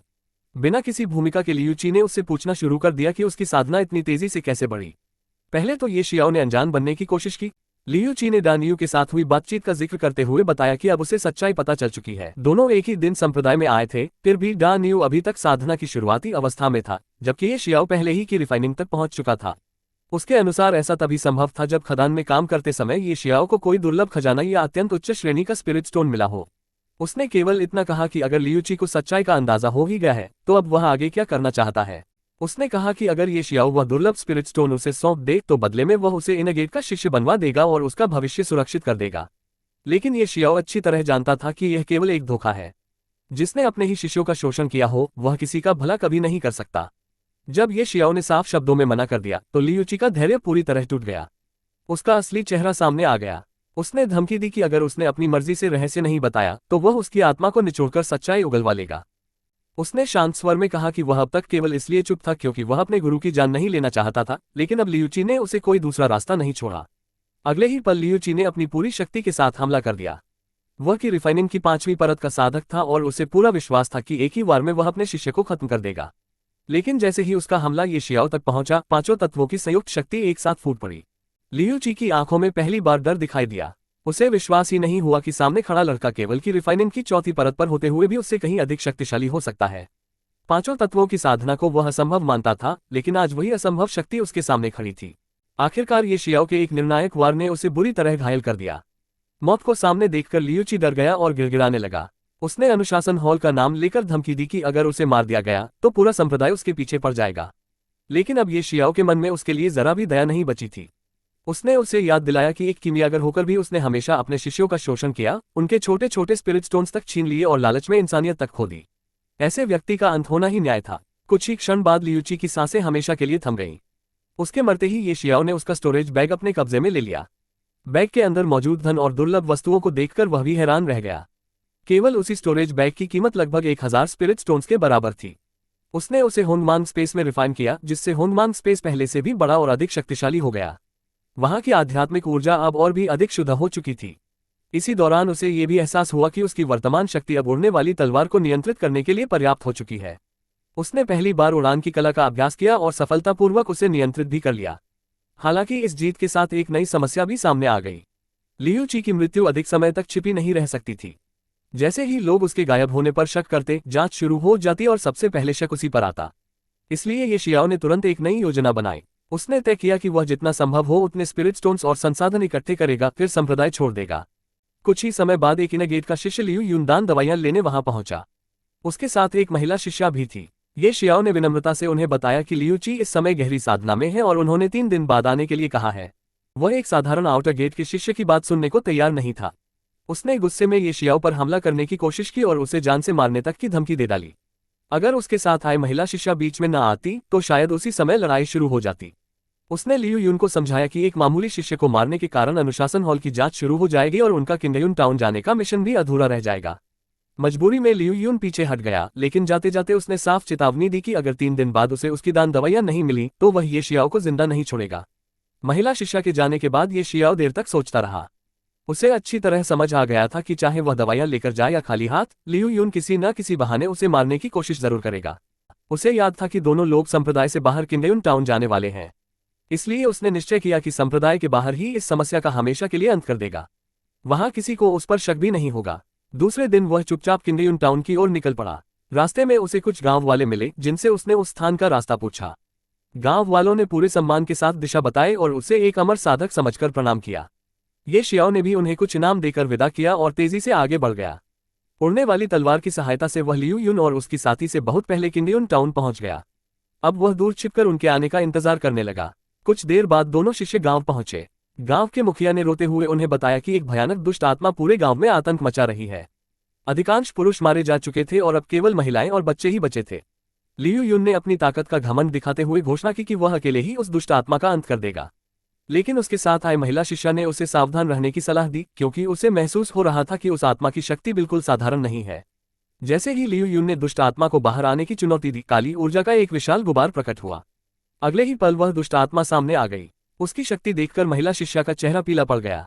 उसने तुरंत पहचान लिया कि वह आत्मा की रिफाइनिंग की 9वीं परत के बराबर ताकत रखती है। उसने लियू यून से पीछे हटने को कहा, लेकिन उसका अहंकार अभी भी कम नहीं हुआ था। उसने पूरी तैयारी के साथ अपने पास छिपाकर रखा हुआ एक उच्च श्रेणी का दुष्ट नाशक ताबीज निकाल लिया। कुछ कठिन वारों के बाद वह दुष्ट आत्मा उस ताबीज के जाल में फंस गई और उसकी शक्ति तेजी से कम होने लगी। लियू यून अपनी जीत पर जोर जोर से हंसने लगा और अपनी चतुराई की तारीफ करने लगा।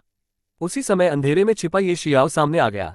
उसने शांत स्वर में कहा कि वह यहाँ दुष्ट आत्मा को नहीं, बल्कि लियू यून को मारने आया है। पहले उसने सोचा था कि दुष्ट आत्मा ही उसका काम कर देगी, जिससे उसके हाथ गंदे नहीं होंगे, लेकिन अब ये काम उसे स्वयं करना पड़ेगा। इतना सुनते ही लियू यून क्रोध से भर उठा और उसने पूरी ताकत से ये शियाओ पर हमला कर दिया। मगर इस बार भी परिणाम वैसा ही हुआ जैसा लियू ची के साथ हुआ था। 5 तत्वों की संयुक्त शक्ति के सामने लियू यून एक पल भी टिक नहीं सका। कुछ ही वारों में उसका सारा घमंड टूट गया और अंततः वह वहीं ढेर हो गया। लड़ाई समाप्त होने के बाद ये शियाओ की नजर उस दुष्ट नाशक ताबीज पर पड़ी, जिसके भीतर दुष्ट आत्मा अब भी कैद थी। उसके मन में तुरंत एक नया विचार आया। अगर हुनमान स्पेस दान दवाइयों, जड़ी बूटियों और दानव जानवरों की ऊर्जा को रिफाइन कर सकता है, तो शायद आत्मा की शक्ति को भी शुद्ध करके अपनी साधना में बदला जा सकता है। यह विचार उसके लिए एक बिल्कुल नई संभावना लेकर आया। उसने महिला शिष्या की ओर देखा। उसके साथ उसकी कोई निजी दुश्मनी नहीं थी। यदि वह दुष्ट आत्मा के हाथों मारी जाती तो वह शायद हस्तक्षेप भी नहीं करता, लेकिन अब जब वह जीवित बच चुकी थी तो उसे मारने का कोई कारण नहीं था। उसने गांव वालों को सख्त चेतावनी दी कि वे उस लड़की की अच्छी तरह रक्षा करें। अगर उसके साथ कोई अनहोनी हुई तो पूरे गांव को इसकी कीमत चुकानी पड़ेगी।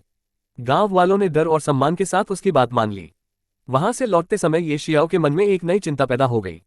लियू यून इनगेट का शिष्य था, इसलिए उसकी मौत की जांच निश्चित रूप से होगी। जांच करते करते लोग लियू ची तक भी पहुंचेंगे और अगर वह वापस संप्रदाय गया तो दोनों हत्याओं का रहस्य और उसकी असली ताकत एक साथ उजागर हो जाएगी। उसने तुरंत दुष्ट आत्मा की बची हुई शक्ति और पहले से इकट्ठी की गई दानव जानवरों की ऊर्जा को हुनमान स्पेस में रिफाइन करना शुरू कर दिया। शुद्ध ऊर्जा की लगातार धारा उसकी आत्मा में समाती गई और उसकी आत्मिक साधना अविश्वसनीय गति से बढ़ने लगी। कुछ ही समय में उसकी आत्मा सीधे सोल रिफाइनिंग की 7वीं परत तक पहुंच गई। ये शक्ति साधारण 7वीं परत से कहीं अधिक मजबूत थी। उसे महसूस हुआ कि हुनमान स्पेस द्वारा शुद्ध की गई ऊर्जा ने उसकी आत्मा को असाधारण रूप से शक्तिशाली बना दिया है। वह समझ गया कि आत्मा की साधना सामान्य साधना से कहीं अधिक कठिन होती है और पूरे जियोलिंग संप्रदाय में फाउंडेशन स्तर के आत्मा साधकों की संख्या भी उंगलियों पर गिनी जा सकती है। उधर संप्रदाय में लियू यून के वापस न लौटने की खबर फैलते ही अनुशासन हॉल हरकत में आ गया। कुछ ही समय बाद अनुशासन हॉल के शिष्य सीधे लियू ची के निवास पर पहुंच गए। वे जोर जोर से उसे बाहर आने के लिए पुकारने लगे।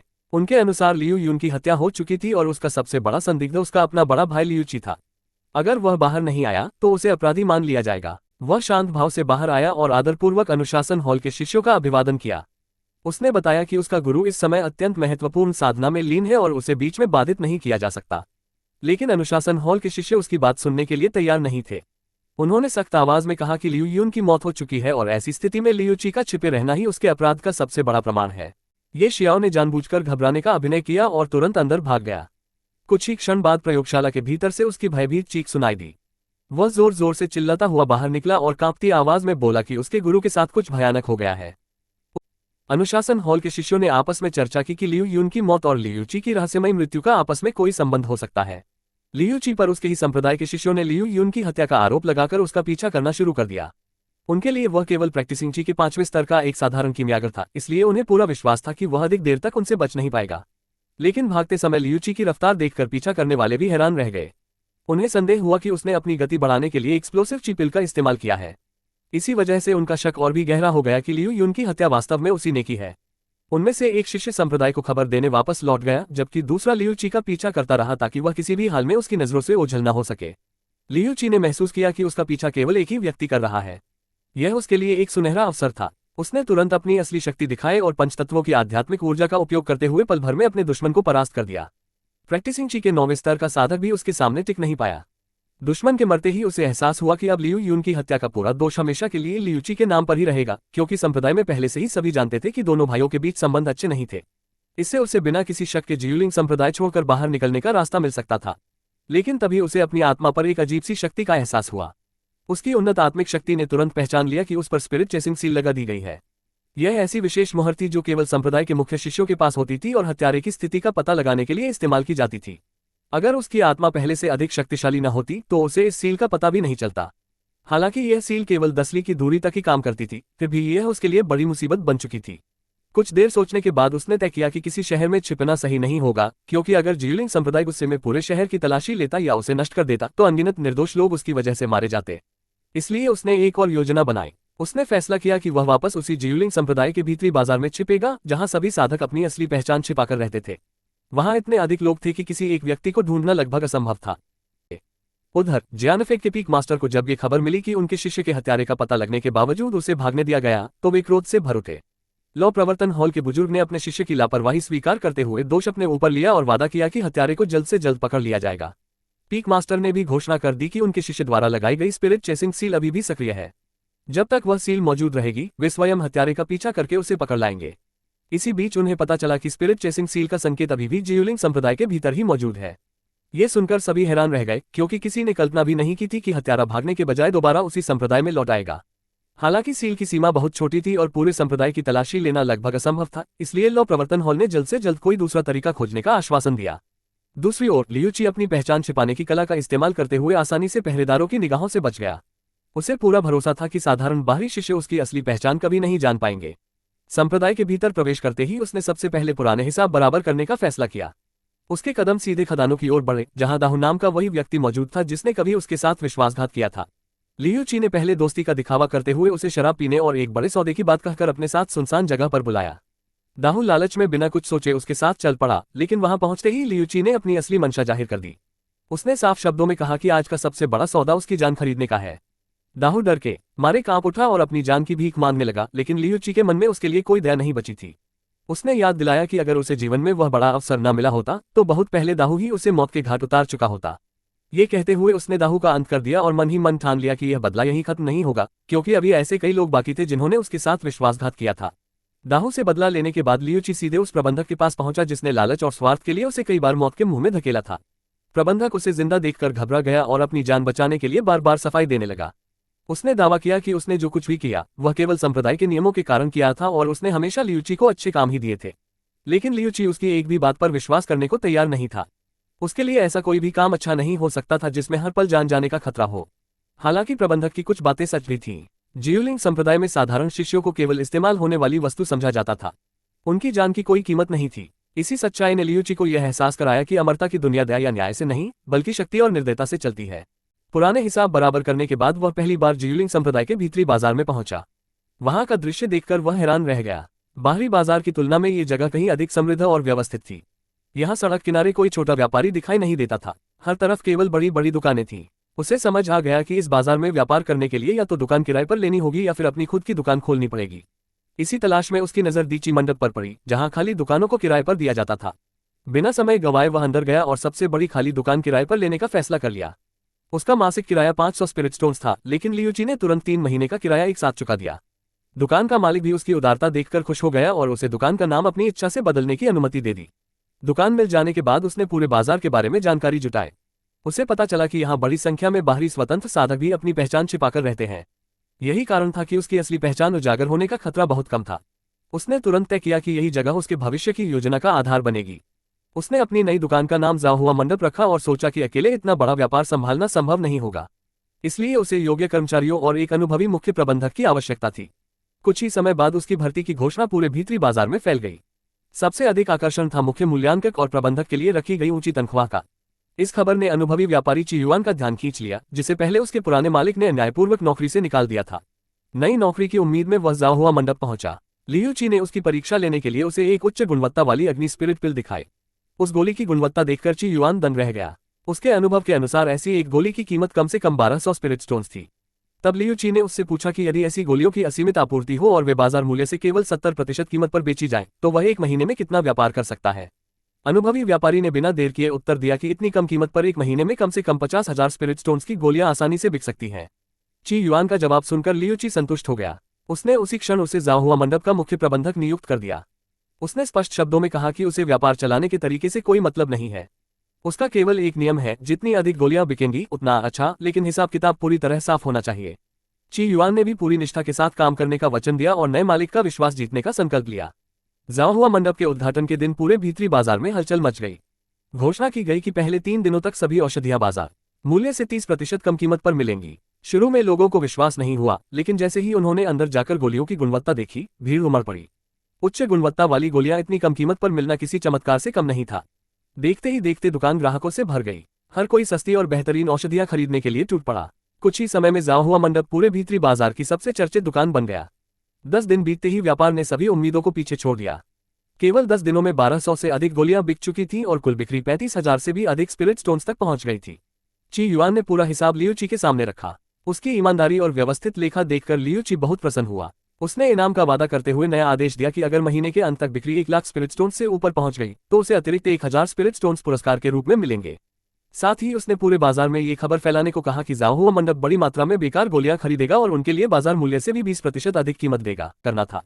इसी दौरान उसका सामना फिर से वुफेंग से हुआ, जो पहले स्पिरिट मिट्टी बेचने का वादा करके उससे सौदा कर चुका था। इस बार वह बड़े गर्व से दावा कर रहा था कि वह 10,000 शी गुणवत्ता वाली स्पिरिट मिट्टी लेकर आया है, जिसकी गुणवत्ता ब्लैक गोल्ड स्पिरिट मिट्टी से कम नहीं है। लेकिन लियू ची पहले ही उसके इरादों पर शक कर चुका था। उसने सार्वजनिक रूप से माल की जांच करनी शुरू कर दी ताकि कोई यह न कह सके कि दोनों की मिलीभगत है। जांच करते ही सच्चाई सामने आ गई। पूरी स्पिरिट मिट्टी में लगभग 30% साधारण पत्थर मिले हुए थे। लियू ची ने बिना किसी झिझक के सबके सामने उसकी धोखाधड़ी उजागर कर दी। वुफेंग अपमान से तिलमिला उठा और अपनी पहचान कर रौब दिखाने लगा कि वह लिंगजी पीक का बुजुर्ग है।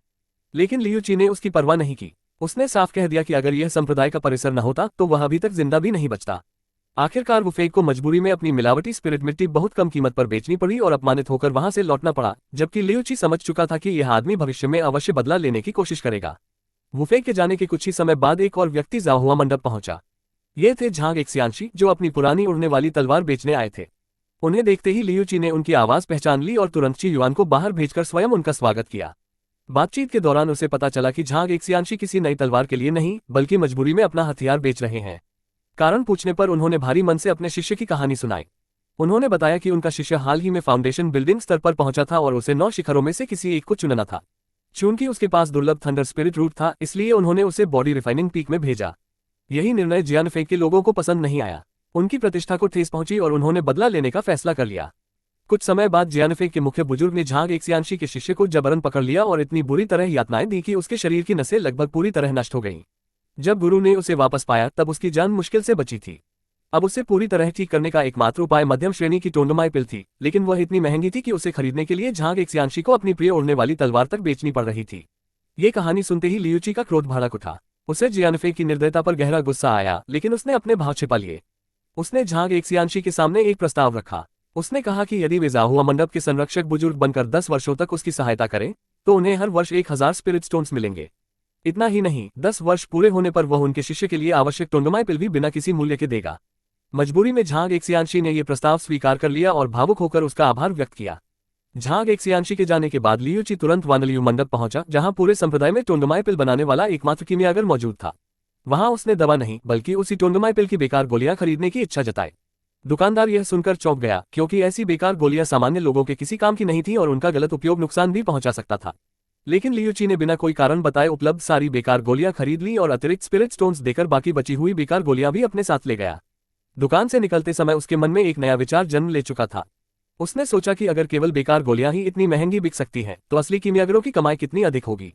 इसी क्षण उसने निश्चय किया कि अब वह केवल गोलियां खरीदकर ही नहीं रहेगा, बल्कि स्वयं कीमिया विद्या सीखेगा और भविष्य में अपनी जरूरत की हर औषधि खुद तैयार करे। लियूची जाओहुआ मंडप लौटने के बाद तुरंत अपनी गुप्त विधि में जुट गया। होनमोन स्थान की शक्ति और दिव्य आत्मा ची की सहायता से उसने खरीदी हुई बेकार टोंडोमाई गोलियों को दोबारा परिष्कृत करना शुरू किया। उसने उनमें विशेष थंडर गुण वाली आध्यात्मिक ऊर्जा मिलाई, जिससे न केवल दवा की गुणवत्ता कई गुना बढ़ गई, बल्कि उसे इस तरह बदल दिया कि किसी को भी उसके असली स्रोत का पता न चल सके। जब दवा पूरी तरह तैयार हो गई, तब उसने घायल दानियों को अपने पास बुलवाया। होश में आने पर दानियों पहले तो समझ ही नहीं पाया कि वह कहाँ है। लियूची ने अपनी पहचान छिपाते हुए केवल इतना बताया कि उसके गुरु की विनती पर उसकी जान बचाई गई है। दानियों को धीरे धीरे याद आया कि जियानफे के लोगों ने उसे पकड़कर बेरहमी से प्रताड़ित किया था। उसने भावुक होकर अपने उद्धारकर्ता का जीवन भर ऋणी रहने की प्रतिज्ञा की, लेकिन लियूची ने स्पष्ट कर दिया कि यह कोई एहसान नहीं बल्कि एक सौदा है। अब उसे केवल आराम से अपने घाव भरने हैं और निडर होकर साधना करनी है, क्योंकि जाओहुआ मंडप में रहते हुए जियानफे का कोई व्यक्ति उसका कुछ नहीं बिगाड़ सकता। कुछ ही देर बाद झांग दाओयुआन वहां पहुंचे और अपने शिष्य को पूरी तरह स्वस्थ देखकर स्तब्ध रह गए। दानियों की टूटी हुई नसें पूरी तरह ठीक हो चुकी थीं और उसकी स्पिरिट रूट भी पहले से अधिक शक्तिशाली बन गई थी। झांग दाओयुआन तुरंत समझ गए कि यह कोई साधारण औषधि नहीं थी, बल्कि अत्यंत दुर्लभ और उच्च स्तर की गोली थी। उनकी खुशी का ठिकाना नहीं रहा। दूसरी ओर दानियों को जब लियूची की कथित मृत्यु का समाचार मिला, तो वह इसे स्वीकार ही नहीं कर पाया। उसे विश्वास था कि उसका मित्र इतनी आसानी से नहीं मर सकता। क्रोध और दुख में उसने जियानफेक से बदला लेने की कसम खा ली। ऊपर से ये सब सुन रहा लियूची मन ही मन मुस्कुरा उठा। वह जानता था कि अभी अपनी असली पहचान बताने का समय नहीं आया है। जब तक दोनों पर्याप्त शक्तिशाली नहीं हो जाते, तब तक उनका मिलना केवल नए खतरे पैदा करेगा। इस घटना के बाद लियूची ने अपना पूरा ध्यान कीमिया विद्या पर केंद्रित कर दिया। उसे मालूम था कि सामान्य लोगों को एक अच्छा कीमियागर बनने में 3 से 5 वर्ष लग जाते हैं, लेकिन उसके पास होनमोन स्थान की दिव्य आत्मा ची थी, जो उसकी समझ और सीखने की क्षमता को कई गुना बढ़ा देती थी।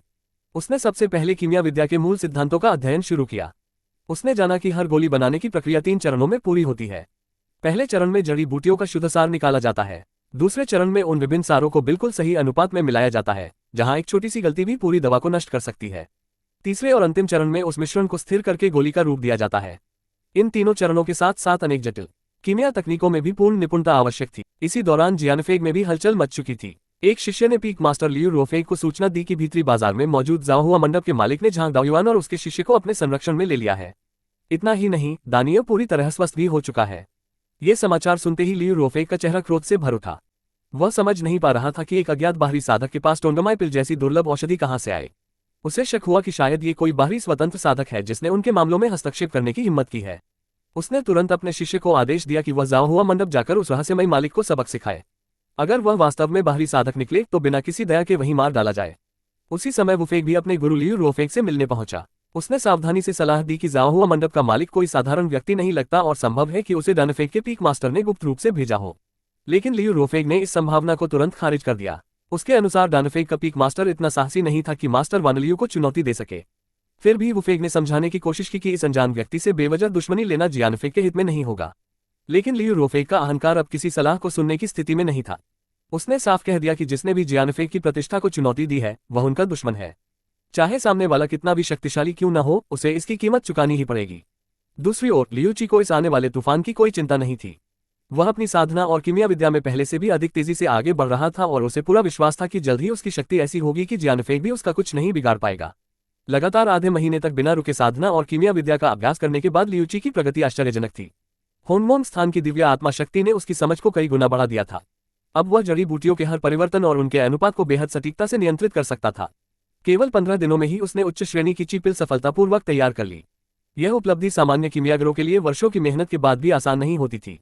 लियूची को पूरा विश्वास था कि यदि यही गति बनी रही तो अधिक से अधिक 2 महीनों के भीतर वह फाउंडेशन बिल्डिंग स्तर की गोलियां भी आसानी से बनाने लगेगा। उसी समय नीचे बाजार से अचानक अफरा तफरी और लोगों की चीखें सुनाई देने लगी। लियूची तुरंत नीचे पहुंचा तो देखा कि जियानफेग के कुछ शिष्य जाओहुआ मंडप में घुसकर जमकर तोड़फोड़ कर रहे थे। झांग दाओयुआन उन्हें रोकने की कोशिश कर रहे थे, लेकिन वे उनकी एक नहीं सुन रहे थे। उल्टा उन्होंने झांग दाओयुआन पर ही हमला कर दिया और अपनी पहचान का घमंड दिखाते हुए कहा कि जियानफेग के शिष्यों की तुलना किसी साधारण व्यक्ति से नहीं की जा सकती। झांग दाओयुआन ने संप्रदाय के नियमों की याद दिलाई कि भीतरी बाजार में किसी भी दुकान में तोड़फोड़ करने वाले को वहीं मार दिया जा सकता है, लेकिन जियानफे के लोग अपनी शक्ति के नशे में किसी नियम को मानने के लिए तैयार नहीं थे। तभी लियूची वहां पहुंचा और शांत लेकिन कठोर स्वर में उनसे पूछा कि आखिर उनकी हिम्मत कैसे हुई उसके जाहुआ मंडप में आकर गुंडागर्दी करने की।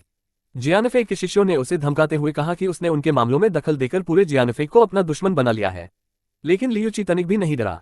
उसने साफ शब्दों में उनका अपमान करते हुए कहा कि उनके जैसे लोग उसके दुश्मन कहलाने के योग्य भी नहीं हैं। जैसे ही सामने वाले ने उसकी शक्ति का अंदाजा लगाया, वह घबरा गया और उसे यिन स्पिरिट क्षेत्र का शक्तिशाली आत्मा साधक समझ बैठा। अगले ही पल लियूची ने बिना किसी दया के हमला कर दिया। उसकी ताकत के सामने जियानफे के शिष्य टिक ही नहीं पाए और कुछ ही क्षणों में जमीन पर पड़े तड़प रहे थे। ये सब देखकर झांग दाओयुआन को लगा कि उनकी वजह से जाहुआ मंडप पर मुसीबत आ गई है। उन्होंने अपने शिष्य को साथ लेकर वहां से चले जाने की अनुमति मांगी ताकि लियू ची पर और अधिक संकट न आए, लेकिन लियू ची ने उनका प्रस्ताव तुरंत ठुकरा दिया। उसने याद दिलाया कि एक बार जो समझौता हो चुका है उसे तोड़ा नहीं जा सकता। उसने झांग दाओयुआन को केवल दुकान की व्यवस्था संभालने का आदेश दिया और बाकी मामले स्वयं देखने की बात कही। जब पूछा गया कि पकड़े गए जियानफे के लोगों का क्या किया जाए, तो लियूची ने आदेश दिया कि उनमें से एक को जिंदा छोड़ दिया जाए ताकि लॉ प्रवर्तन हॉल उसे ले जा सके, जबकि बाकी को उनके अपराध की सजा मिलनी चाहिए। साथ ही उसने ये भी कहा कि भविष्य में लॉ प्रवर्तन हॉल के सभी सदस्यों को जाहुआ मंडप की गोलियां विशेष छूट पर दी जाएंगी। कुछ ही देर बाद लॉ प्रवर्तन हॉल के बुजुर्ग सुएनकोन वहां पहुंचे। पूरी घटना जानने के बाद उन्हें समझ आ गया कि गलती पूरी तरह जियानफे के शिष्यों की थी।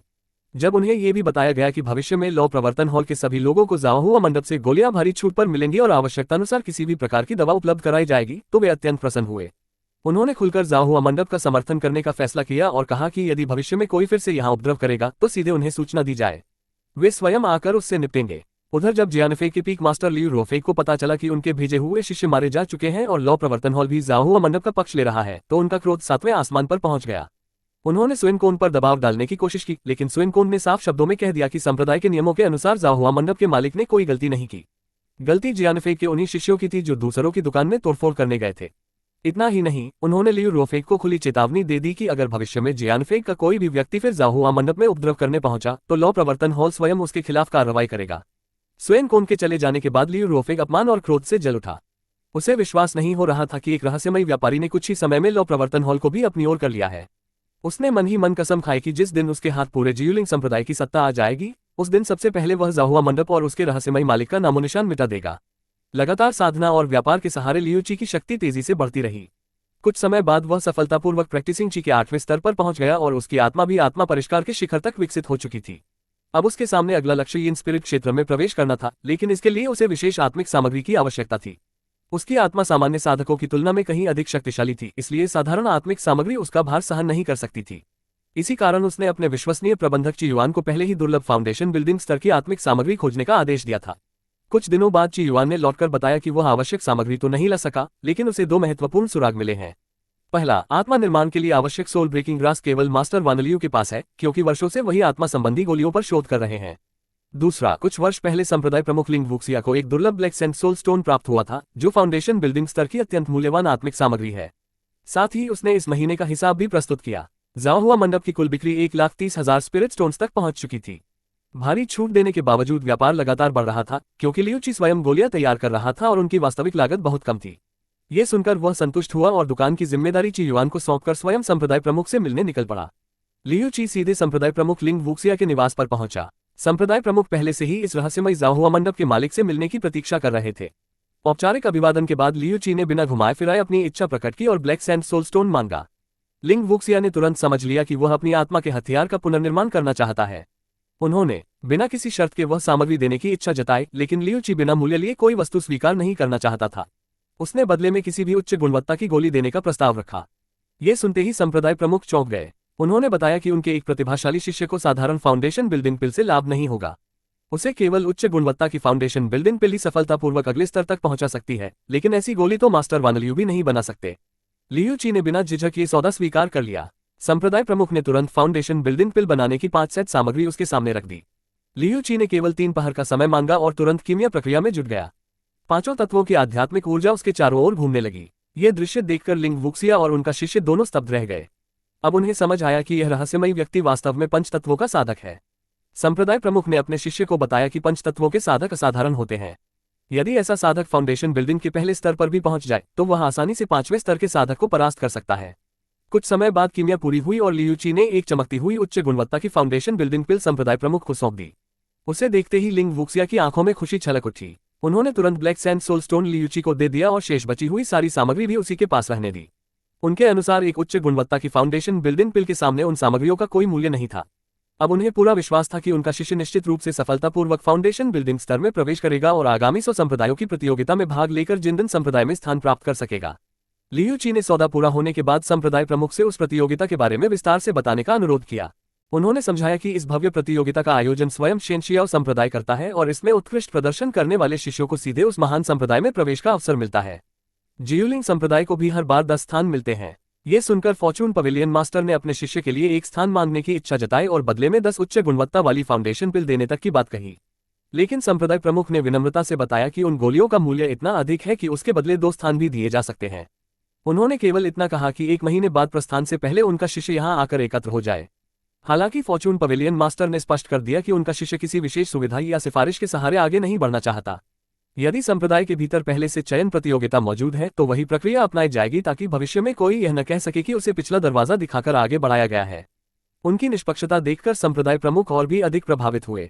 उन्होंने तुरंत मुख्य शिष्य का टोकन उन्हें सौंप दिया और कहा कि 20 दिनों बाद उनका शिष्य इस टोकन के साथ आंतरिक युद्ध मैदान में होने वाले चयन में भाग लेने पहुंचे। इसके बाद फॉर्चून पवेलियन मास्टर वहां से विदा हो गए। उनके जाने के बाद संप्रदाय प्रमुख का शिष्य अपने गुरु से पूछ बैठा कि फॉर्चून पवेलियन मास्टर की अलकमी कला आखिर प्रसिद्ध मास्टर वान लियू की तुलना में कैसी है। ये सुनकर संप्रदाय प्रमुख मुस्कुरा उठे और बोले कि वान लियू तो उनके जूते उठाने के भी योग्य नहीं है। उनके अनुसार फॉर्चून पवेलियन मास्टर निश्चित रूप से फाउंडेशन स्तर के सर्वोच्च श्रेणी के अल्केमिस्ट हैं, क्योंकि साधारण व्यक्ति इतनी उत्कृष्ट गुणवत्ता की फाउंडेशन पिल बना ही नहीं सकता। इतना ही नहीं, उन्होंने ये भी कहा कि यह तो उनका बहुत ही सतर्क अनुमान है, क्योंकि सामान्य शीर्ष श्रेणी का अल्केमिस्ट भी ऐसी औषधियां तैयार नहीं कर सकता। असल में उनकी सबसे बड़ी शक्ति अल्केमी नहीं बल्कि आत्मा की साधना है। जब शिष्य ने पूछा कि इतने महान व्यक्ति को जियुलिंग संप्रदाय में शामिल करने का प्रयास क्यों नहीं किया गया, तब संप्रदाय प्रमुख ने शांत स्वर में उत्तर दिया कि ऐसे महान मास्टर को रोकने लायक संसाधन उनके पास नहीं है। यदि जबरदस्ती की गई तो परिणाम उल्टा होगा। वह जितने दिन जियुलिंग संप्रदाय में रहेंगे उतना ही संप्रदाय को लाभ मिलेगा। इसके बाद उन्होंने अपने शिष्य को एक कीमती गोली देकर तुरंत साधना में सफलता प्राप्त करने का आदेश दिया, क्योंकि ली वुफेंग पहले ही फाउंडेशन स्तर पर पहुंच चुका था और आने वाले महामुकाबले में उसे हराना आवश्यक था। शिष्य ने आत्मविश्वास से आदेश स्वीकार किया और वहां से चला गया। उधर फॉर्चून पवेलियन मास्टर अकेले ही भविष्य के बारे में सोचने लगे। उन्हें उम्मीद नहीं थी कि यहां आकर उन्हें इतना बड़ा अवसर मिलेगा। उन्होंने मन ही मन विचार किया कि शेनशियाओ संप्रदाय पूरे क्षेत्र का सबसे शक्तिशाली संप्रदाय है, जिसके पूर्वज आधे कदम वाले नासेंट सोल स्तर के महान साधक माने जाते हैं। यदि वे वहां प्रवेश कर सके तो उन्हें उच्च स्तरीय आत्मा साधना की दुर्लभ सामग्रियों के लिए भटकना नहीं पड़ेगा। सबसे महत्वपूर्ण बात यह थी कि वहां कोई उन्हें पहचानता नहीं होगा। उन्हें अब अपनी पहचान छिपाकर और बार बार वेश बदलकर जीने की आवश्यकता नहीं पड़ेगी। इन्हीं विचारों के साथ वे संप्रदाय के शास्त्र भंडार पहुंचे। वहां के संरक्षक एल्डर झाओ शुवान ने उनका मुख्य शिष्य टोकन देखते ही उनका सम्मानपूर्वक स्वागत किया और बताया कि वे 2 दिन पहले ही उनकी दुकान से औषधियां खरीद कर लौटे थे। फॉर्चून पवेलियन मास्टर ने उनसे संप्रदाय की सर्वोत्तम साधना पद्धतियां दिखाने का अनुरोध किया। थोड़ी ही देर बाद एल्डर झाओ कई मध्य और उच्च श्रेणी की तकनीकों के जेड स्लिप्स लेकर लौटे। ये देखकर फॉर्चून पवेलियन मास्टर ने बिना झिझक पूछा कि क्या वे सभी तकनीकें एक साथ ले सकते हैं। एल्डर झाओ हैरान रह गए। उन्होंने समझाया कि जेड स्लिप्स बाहर नहीं ले जाए जा सकते और इन्हें केवल यहीं बैठकर पढ़ा जा सकता है। तब उन्होंने शांत भाव से उत्तर दिया कि कोई बात नहीं, आखिर ये केवल 10 तकनीकें ही तो हैं। अधिक से अधिक कुछ दिनों में वे सभी की मूल बातें सीख लेंगे। ये सुनकर एल्डर झाओ को लगा कि यह केवल मजाक है। उन्होंने हंसते हुए कहा कि कुछ दिनों में तो केवल सामग्री याद की जा सकती है, किसी तकनीक में प्रवेश पाना असंभव है। फिर भी उन्होंने उन्हें पढ़ने की अनुमति दे दी और स्वयं आश्चर्य से उन्हें देखने लगे। 3 दिन तक लगातार साधना और अध्ययन करने के बाद फॉर्चून पवेलियन मास्टर दोबारा एल्डर झाओ के सामने पहुंचे। उन्होंने शांत स्वर में बताया कि 3 दिनों में वे किसी तरह उन सभी तकनीकों में निपुणता की शुरुआती अवस्था तक पहुंच पाए हैं, लेकिन पूर्ण महारत के लिए अभी और अभ्यास की आवश्यकता होगी। पहले तो एल्डर झाओ को उनकी बात पर विश्वास नहीं हुआ, पर जैसे ही उन्होंने उनकी आध्यात्मिक ऊर्जा को महसूस किया, उनका चेहरा आश्चर्य से भर गया। उन्हें साफ महसूस हुआ कि उनके शरीर में एक साथ 5 अलग अलग साधना पद्धतियों की ऊर्जा प्रवाहित हो रही थी। ऐसा दृश्य उन्होंने अपने पूरे जीवन में कभी नहीं देखा था।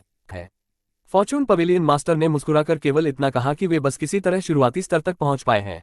एल्डर झाओ के लिए ये किसी चमत्कार से कम नहीं था। उन्हें अब भी यकीन नहीं हो रहा था कि कोई व्यक्ति 3 दिनों में 10 उच्च श्रेणी की साधना पद्धतियों को सीख सकता है। लेकिन फॉर्चून पवेलियन मास्टर ने अधिक बातचीत उचित नहीं समझी। उन्होंने विनम्रता से विदा ली और वहां से निकल गए। बाहर निकलते ही उन्होंने मन ही मन अपनी अगली योजना पर विचार किया। यदि वे आत्मा की शक्ति को लगातार अवशोषित करके साधना करते रहे तो बहुत जल्दी इन सभी तकनीकों को पूर्णता के सर्वोच्च स्तर तक पहुंचा सकते थे।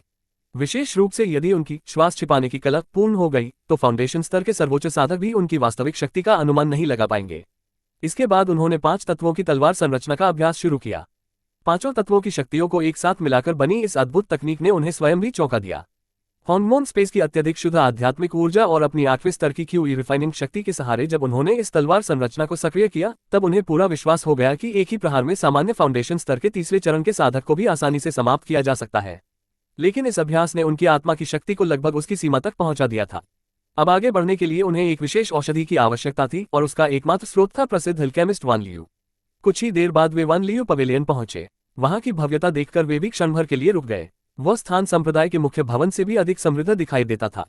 उन्होंने मन ही मन सोचा कि वान लियू ने अल्केमी के सहारे अपार धन अर्जित किया है। आखिर उसने संप्रदाय के लगभग 90% अल्केमिस्टों को अपने अधीन कर रखा था। इस बार उनका उद्देश्य केवल आवश्यक औषधीय सामग्री खरीदना था। वे नहीं चाहते थे कि कोई नया विवाद खड़ा हो, क्योंकि महामुकाबले के बाद वे जियूलिंग संप्रदाय छोड़ने वाले थे और तब उन्हें बार बार अपनी पहचान छिपाने के लिए कपड़े बदलने की आवश्यकता भी नहीं रहेगी।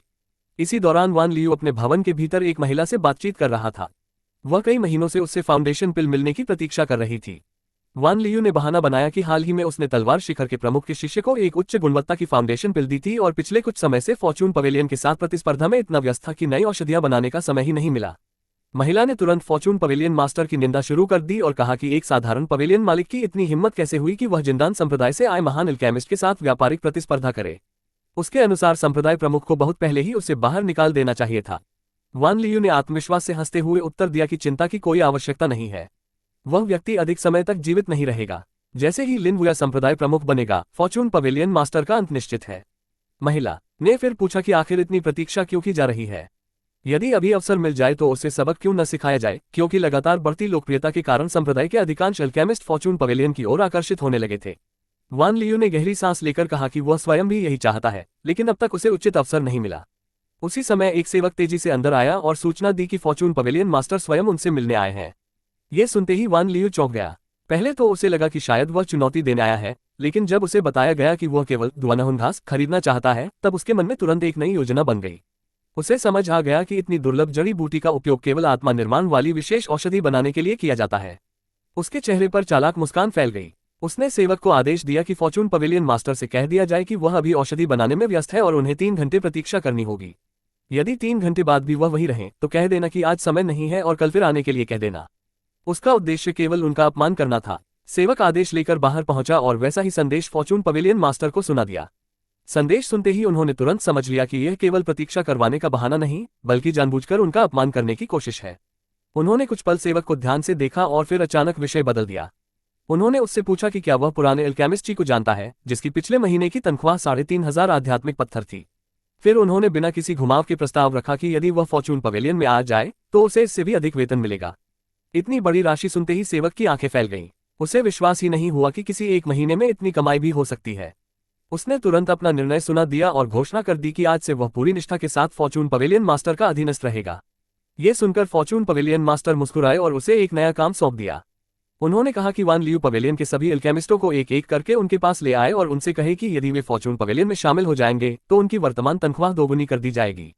सेवक ने बिना किसी हिचकिचाहट के ये कार्य स्वीकार कर लिया और विश्वास दिलाया कि वह वान लियू के सभी अल्केमिस्टों को उनके पक्ष में ले आएगा। वान लियू अभी अपनी योजना पर प्रसन्न ही था कि थोड़ी देर बाद उसके सामने ऐसा दृश्य आया जिसने उसके होश उड़ा दिए। अनेक अल्केमिस्ट और कई वरिष्ठ एल्डर फॉर्चून पवेलियन मास्टर के साथ उसके भवन में पहुंच चुके थे। उसने क्रोध में पूछा कि ये सब लोग यहाँ क्या कर रहे हैं और क्या वे सब मिलकर उसके विरुद्ध षड्यंत्र रच रहे हैं। तभी साथ खड़े एल्डरों ने बिना किसी झिझक के उत्तर दिया कि इसमें षड्यंत्र जैसी कोई बात नहीं है। इंसान हमेशा वहीं जाता है जहां उसे सम्मान और बेहतर अवसर मिले। फॉर्चून पवेलियन मास्टर की अल्केमी उससे कहीं श्रेष्ठ है और वे अपने लोगों को उससे अधिक पारिश्रमिक भी देते हैं, इसलिए अब उन्हें ये निर्णय लेने में कोई कठिनाई नहीं रही कि किसके साथ रहना चाहिए। ये सुनते ही वान लियू का चेहरा गुस्से से विकृत हो गया। उसने उग्र होकर सबको वहीं मार डालने का निर्णय ले लिया। अगले ही क्षण उसके शरीर से भयंकर आत्मिक शक्ति फूट पड़ी। लेकिन जैसे ही फॉर्चून पवेलियन मास्टर ने अपनी वास्तविक शक्ति प्रकट की, वान लियू का आत्मविश्वास टूटने लगा। पहले उसे लगा कि सामने वाला केवल तीसरे स्तर की आत्मिक शक्ति रखता है, फिर अचानक उसे महसूस हुआ कि वह 5वें स्तर तक पहुंच चुकी है। उसका चेहरा भय से पीला पड़ गया। कांपती आवाज में उसने पूछा कि आखिर सामने खड़ा यह व्यक्ति है कौन? फॉर्चून पवेलियन मास्टर शांत भाव से बोले कि उनका कभी भी उससे शत्रुता करने का इरादा नहीं था। वे केवल सहयोग और व्यापार की बात करने आए थे, लेकिन वान लियू ने स्वयं अहंकार में अवसर ठुकरा दिया। अब जब उसने पहले ही हत्या का मार्ग चुन लिया था तो परिणाम भी उसे स्वीकार करना होगा। वान लियू अब भी इस सच्चाई को स्वीकार नहीं कर पा रहा था। उसने पूरी ताकत से हमला करने की कोशिश की, लेकिन फॉर्चून पवेलियन मास्टर ने सहजता से उसके प्रहार को रोक दिया। उन्होंने अंतिम बार उसे शांत होकर बातचीत करने का अवसर दिया, परंतु वान लियू ने बातचीत से साफ इनकार कर दिया और एक बार फिर जानलेवा हमला कर दिया। अगले ही क्षण उसने अपनी सबसे कीमती फाउंडेशन स्तर की सर्वोच्च श्रेणी की आध्यात्मिक ताबीज सक्रिय कर दी। उस ताबीज से जिंदान स्तर की विनाशकारी शक्ति निकल पड़ी। पूरे वान लियू पवेलियन में भयंकर विस्फोट हुआ और आसपास का क्षेत्र कांप उठा। संप्रदाय के अनेक लोग घबरा गए। दूर बैठे साधकों ने केवल इतना महसूस किया कि जिंदान स्तर की भयंकर शक्ति वान लियू पवेलियन की दिशा से उठी है। किसी को समझ नहीं आ रहा था कि आखिर वहां हुआ क्या है। इसी बीच किसी ने अनुमान लगाया कि शायद फॉर्चून पवेलियन मास्टर और वान लियू के बीच युद्ध छिड़ गया है, क्योंकि आत्मा निर्माण की औषधि के लिए आवश्यक सामग्री केवल वान लियू के पास ही उपलब्ध थी। संप्रदाय प्रमुख ने तुरंत अपने शिष्य को वहीं रुकने का आदेश दिया और स्वयं स्थिति देखने के लिए चल पड़े। उधर विस्फोट के बाद वान लियू ने देखा कि फॉर्चून पवेलियन मास्टर का कहीं कोई निशान नहीं है। अगले ही पल उन्हें अचानक अपने सामने प्रकट होते देखकर वह स्तब्ध रह गया। तब उसे पता चला कि उनके पास एक दुर्लभ स्थानिक दिव्य खजाना भी है, जिसकी सहायता से उन्होंने विस्फोट से स्वयं को पूरी तरह सुरक्षित बचा लिया था। वान लियू को अब यह भी समझ आ गया कि उसके 2 सर्वोच्च ताबीज भी इस व्यक्ति को मारने के लिए पर्याप्त नहीं थे। भय से उसका साहस पूरी तरह टूट गया। वह घुटनों के बल गिर पड़ा और दया की भीख मांगने लगा। पहले उसने 1 लाख और फिर घबराकर 10 लाख आध्यात्मिक पत्थर देने की पेशकश कर दी, लेकिन फॉर्चून पवेलियन मास्टर ने शांत स्वर में केवल इतना कहा कि उसके मरने के बाद उसकी सारी संपत्ति वैसे भी उनकी ही हो जाएगी। अगले ही क्षण उन्होंने बिना किसी दया के वान लियू का अंत कर दिया। ठीक उसी समय लिन वुया वहां पहुंच गया। उसने सबसे पहले वान लियू के बारे में पूछा तो फॉर्चून पवेलियन मास्टर ने बिना किसी भाव के उत्तर दिया कि वह मर चुका है। ये सुनते ही लिन वुया क्रोध से उबल पड़ा और संप्रदाय के भीतर हत्या करने का आरोप लगाकर उन पर हमला करने को तैयार हो गया। लेकिन फॉर्चून पवेलियन मास्टर ने उसकी ओर देखते हुए कहा कि वे तो पहले से ही उससे मिलने की प्रतीक्षा कर रहे थे। तभी एक अन्य व्यक्ति घबराकर चिल्लाया कि फॉर्चून पवेलियन मास्टर ने अपनी आत्मा को भौतिक रूप दे दिया है। ऐसा दृश्य असंभव माना जाता था। ये सुनते ही वहां उपस्थित लोग भय से कांप उठे। उसी समय लिन वुया का एक साथी आवेश में आकर हमला करने के लिए बढ़ा, लेकिन फॉर्चून पवेलियन मास्टर ने केवल एक ही प्रहार में उसे अधमरा कर दिया। उसका बड़ा भाई तुरंत घुटनों के बल बैठ गया और क्षमा मांगने लगा। उसने कहा कि उसका छोटा भाई केवल आवेश में आ गया था। फॉर्चून पवेलियन मास्टर ने संप्रदाय प्रमुख का सम्मान करते हुए उसकी जान बख्श दी। जब संप्रदाय प्रमुख ने पूरी घटना के बारे में पूछा तब उन्होंने शांतिपूर्वक बताया कि वे केवल दुआनहुन घास खरीदने आए थे, लेकिन वान लियू ने उन्हें बेचने से इनकार कर दिया और उल्टा उन्हें मारने की कोशिश की। अपनी रक्षा के लिए उन्हें लड़ना पड़ा और इसी संघर्ष में वान लियू पवेलियन के सभी अल्केमिस्ट भी मारे गए। ये सुनकर संप्रदाय प्रमुख का चेहरा सफेद पड़ गया। जियुलिंग संप्रदाय के लगभग 90% अल्केमिस्ट उसी पवेलियन में थे, लेकिन इससे भी बड़ा झटका तब लगा जब फॉर्चून पवेलियन मास्टर ने बताया कि वे उन सभी अल्केमिस्टों को पहले ही अपने पवेलियन में शामिल कर चुके थे और अग्रिम वेतन के रूप में 1 लाख आध्यात्मिक पत्थर भी दे चुके थे। अब विस्फोट में सब कुछ नष्ट हो चुका था। संप्रदाय प्रमुख को समझ ही नहीं आया कि इस स्थिति में क्या कहा जाए। अंत में फॉर्चून पवेलियन मास्टर केवल इतना कहकर वहां से चले गए कि यदि किसी को उनकी बात पर विश्वास न हो तो वह सीधे फॉर्चून पवेलियन आकर उनसे हिसाब पूछ सकता है। उनके जाने के बाद संप्रदाय प्रमुख लंबे समय तक मौन खड़े रहे। अब उन्हें पूरी तरह विश्वास हो चुका था कि फॉर्चून पवेलियन मास्टर की आत्मिक शक्ति उनकी कल्पना से कहीं अधिक भयानक है। उनके मन में केवल एक ही विचार चल रहा था, ऐसे असाधारण व्यक्ति को किसी भी कीमत पर जियुलिंग संप्रदाय से जाने नहीं देना चाहिए। दूसरी ओर उन्होंने अपने ही लोगों की मूर्खता पर क्रोध व्यक्त किया। सत्ता और स्वार्थ के लिए की गई उनकी लड़ाइयों ने पूरे संप्रदाय को विनाश के कगार पर पहुंचा दिया था। उन्हें यह भी समझ आ गया कि यदि भविष्य में किसी ने फॉर्चून पवेलियन मास्टर से दुश्मनी लेने की कोशिश की तो उसका परिणाम पूरे संप्रदाय को भुगतना पड़ेगा। आखिरकार उसने स्वयं अपने विनाश को न्योता दिया था। कुछ ही समय बाद संप्रदाय के वरिष्ठ लोग एकत्र हुए। सभी यह जानना चाहते थे कि तलवार शिखर का प्रमुख आखिर कैसे मारा गया। संप्रदाय प्रमुख ने बिना किसी हिचकिचाहट के पूरी घटना सबके सामने रख दी। उन्होंने बताया कि उसका छोटा भाई और वान लियू मिलकर फॉर्चून पवेलियन मास्टर की हत्या करने गए थे, लेकिन परिस्थितियां उल्टी पड़ गईं और दोनों वहीं मारे गए। ये सुनते ही कई एल्डर क्रोधित हो उठे। कुछ लोगों ने सुझाव दिया कि तुरंत फॉर्चून पवेलियन मास्टर के विरुद्ध गिरफ्तारी का आदेश जारी किया जाए, लेकिन संप्रदाय प्रमुख ने कठोर स्वर में सबको चुप करा दिया। उन्होंने स्पष्ट घोषणा की कि इस घटना में पूरी गलती उनके छोटे भाई की थी। भविष्य में यदि किसी ने भी इस विषय पर फॉर्चून पवेलियन मास्टर के विरुद्ध कोई उकसाने वाली बात कही तो उसे संप्रदाय का गद्दार मानकर दंडित किया जाएगा। ये निर्णय सुनकर सभा में सन्नाटा छा गया। अब सभी समझ चुके थे कि जो व्यक्ति लियू रूफेन जैसे शक्तिशाली साधक को मार सकता है वह कोई साधारण इंसान नहीं है। उससे शत्रुता लेना पूरे संप्रदाय के लिए आत्मघाती सिद्ध हो। लेकिन राहत की बात यह थी कि फॉर्चून पवेलियन मास्टर ने अपनी औषधियों पर मिलने वाली छूट और आपूर्ति पहले की तरह जारी रखने का आश्वासन दिया था। ये समाचार मिलते ही अधिकांश एल्डरों ने राहत की सांस ली। उनके लिए सबसे महत्वपूर्ण बात औषधियों की निरंतर उपलब्धता थी। तभी किसी ने चिंता जताई कि यदि तलवार शिखर के शिष्य इस फैसले का विरोध करे तो क्या होगा। उधर फॉर्चून पवेलियन मास्टर अपने स्थान पर लौट चुके थे। उन्होंने हाल ही में अपनी आत्मा की शक्ति बढ़ाने के लिए सोल बर्निंग पिल का उपयोग किया था। उस समय तो इससे उनकी शक्ति कई गुना बढ़ गई थी, लेकिन अब उसके दुष्प्रभाव सामने आने लगे थे।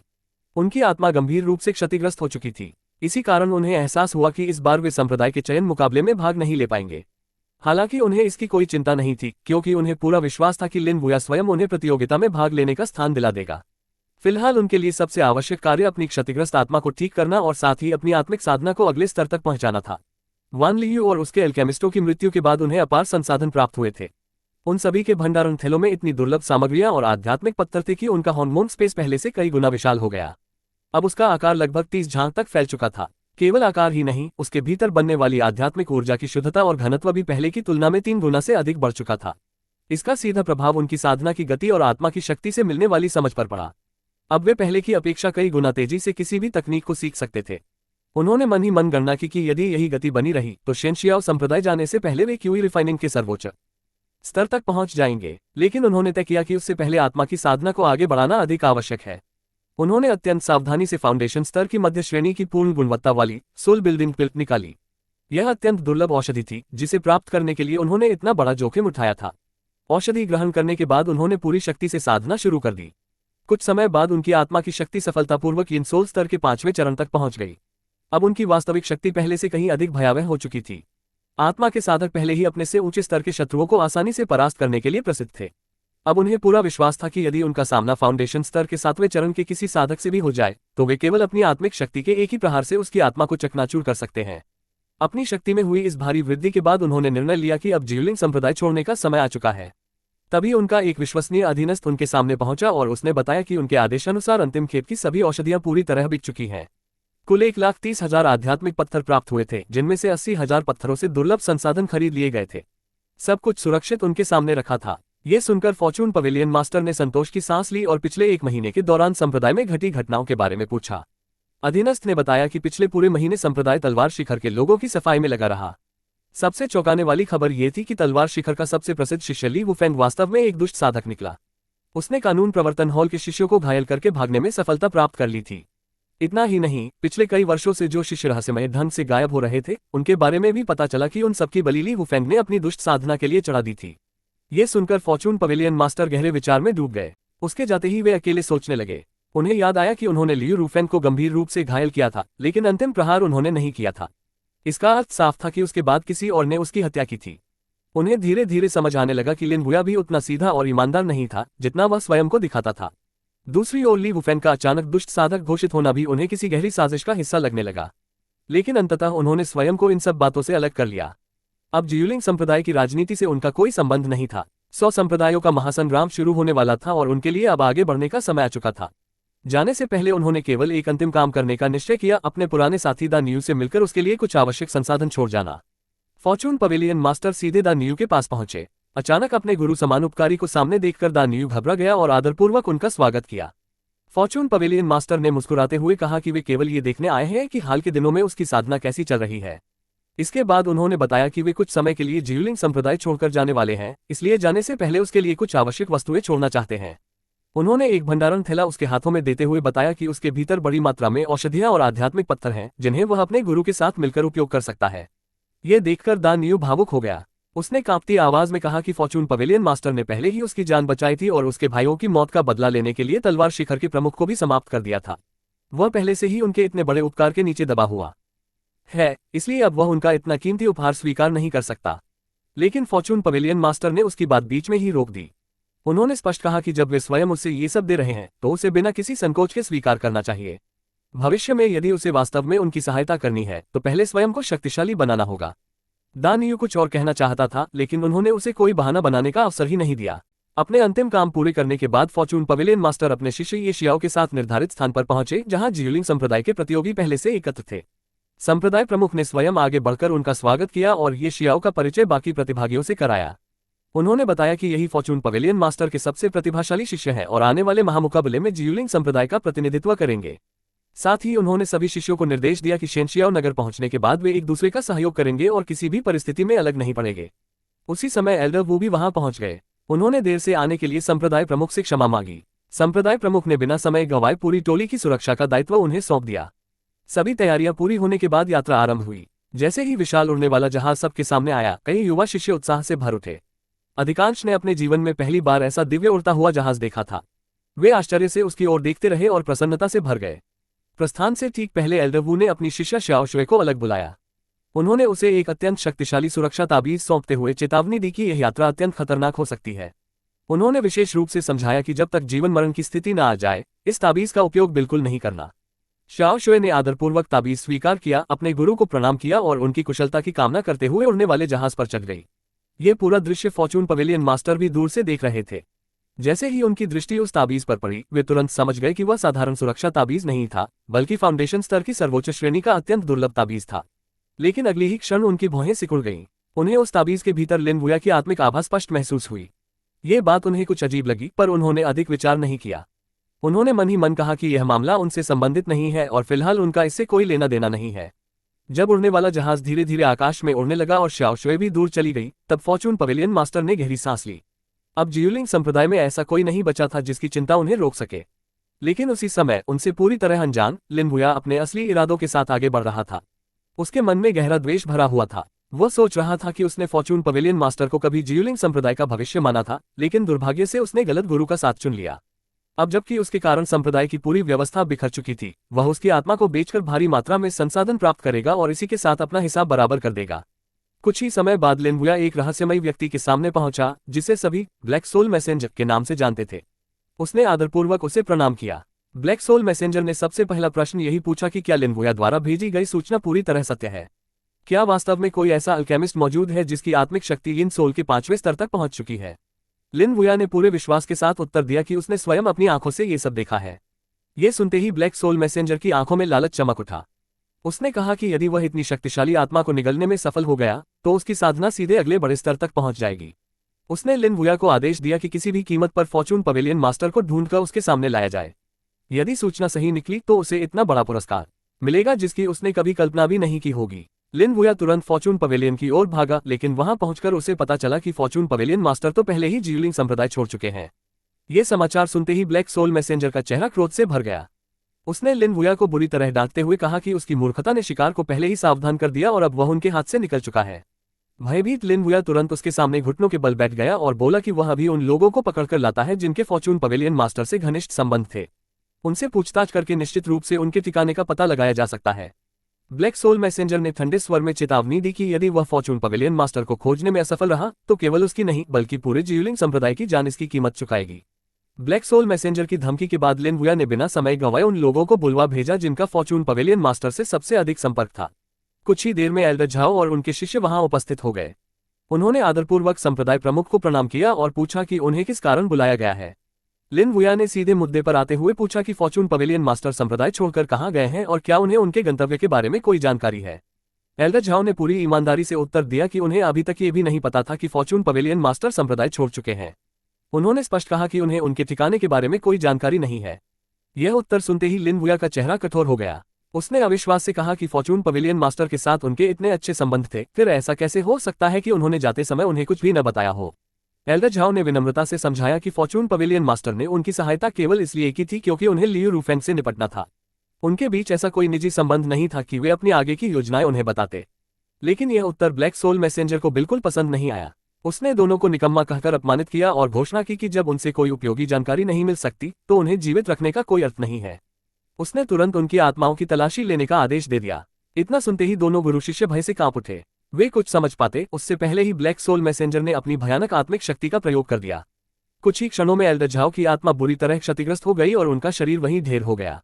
उनके शिष्य ने अपने गुरु को अपनी आंखों के सामने मरते देखा तो उसका धैर्य टूट गया।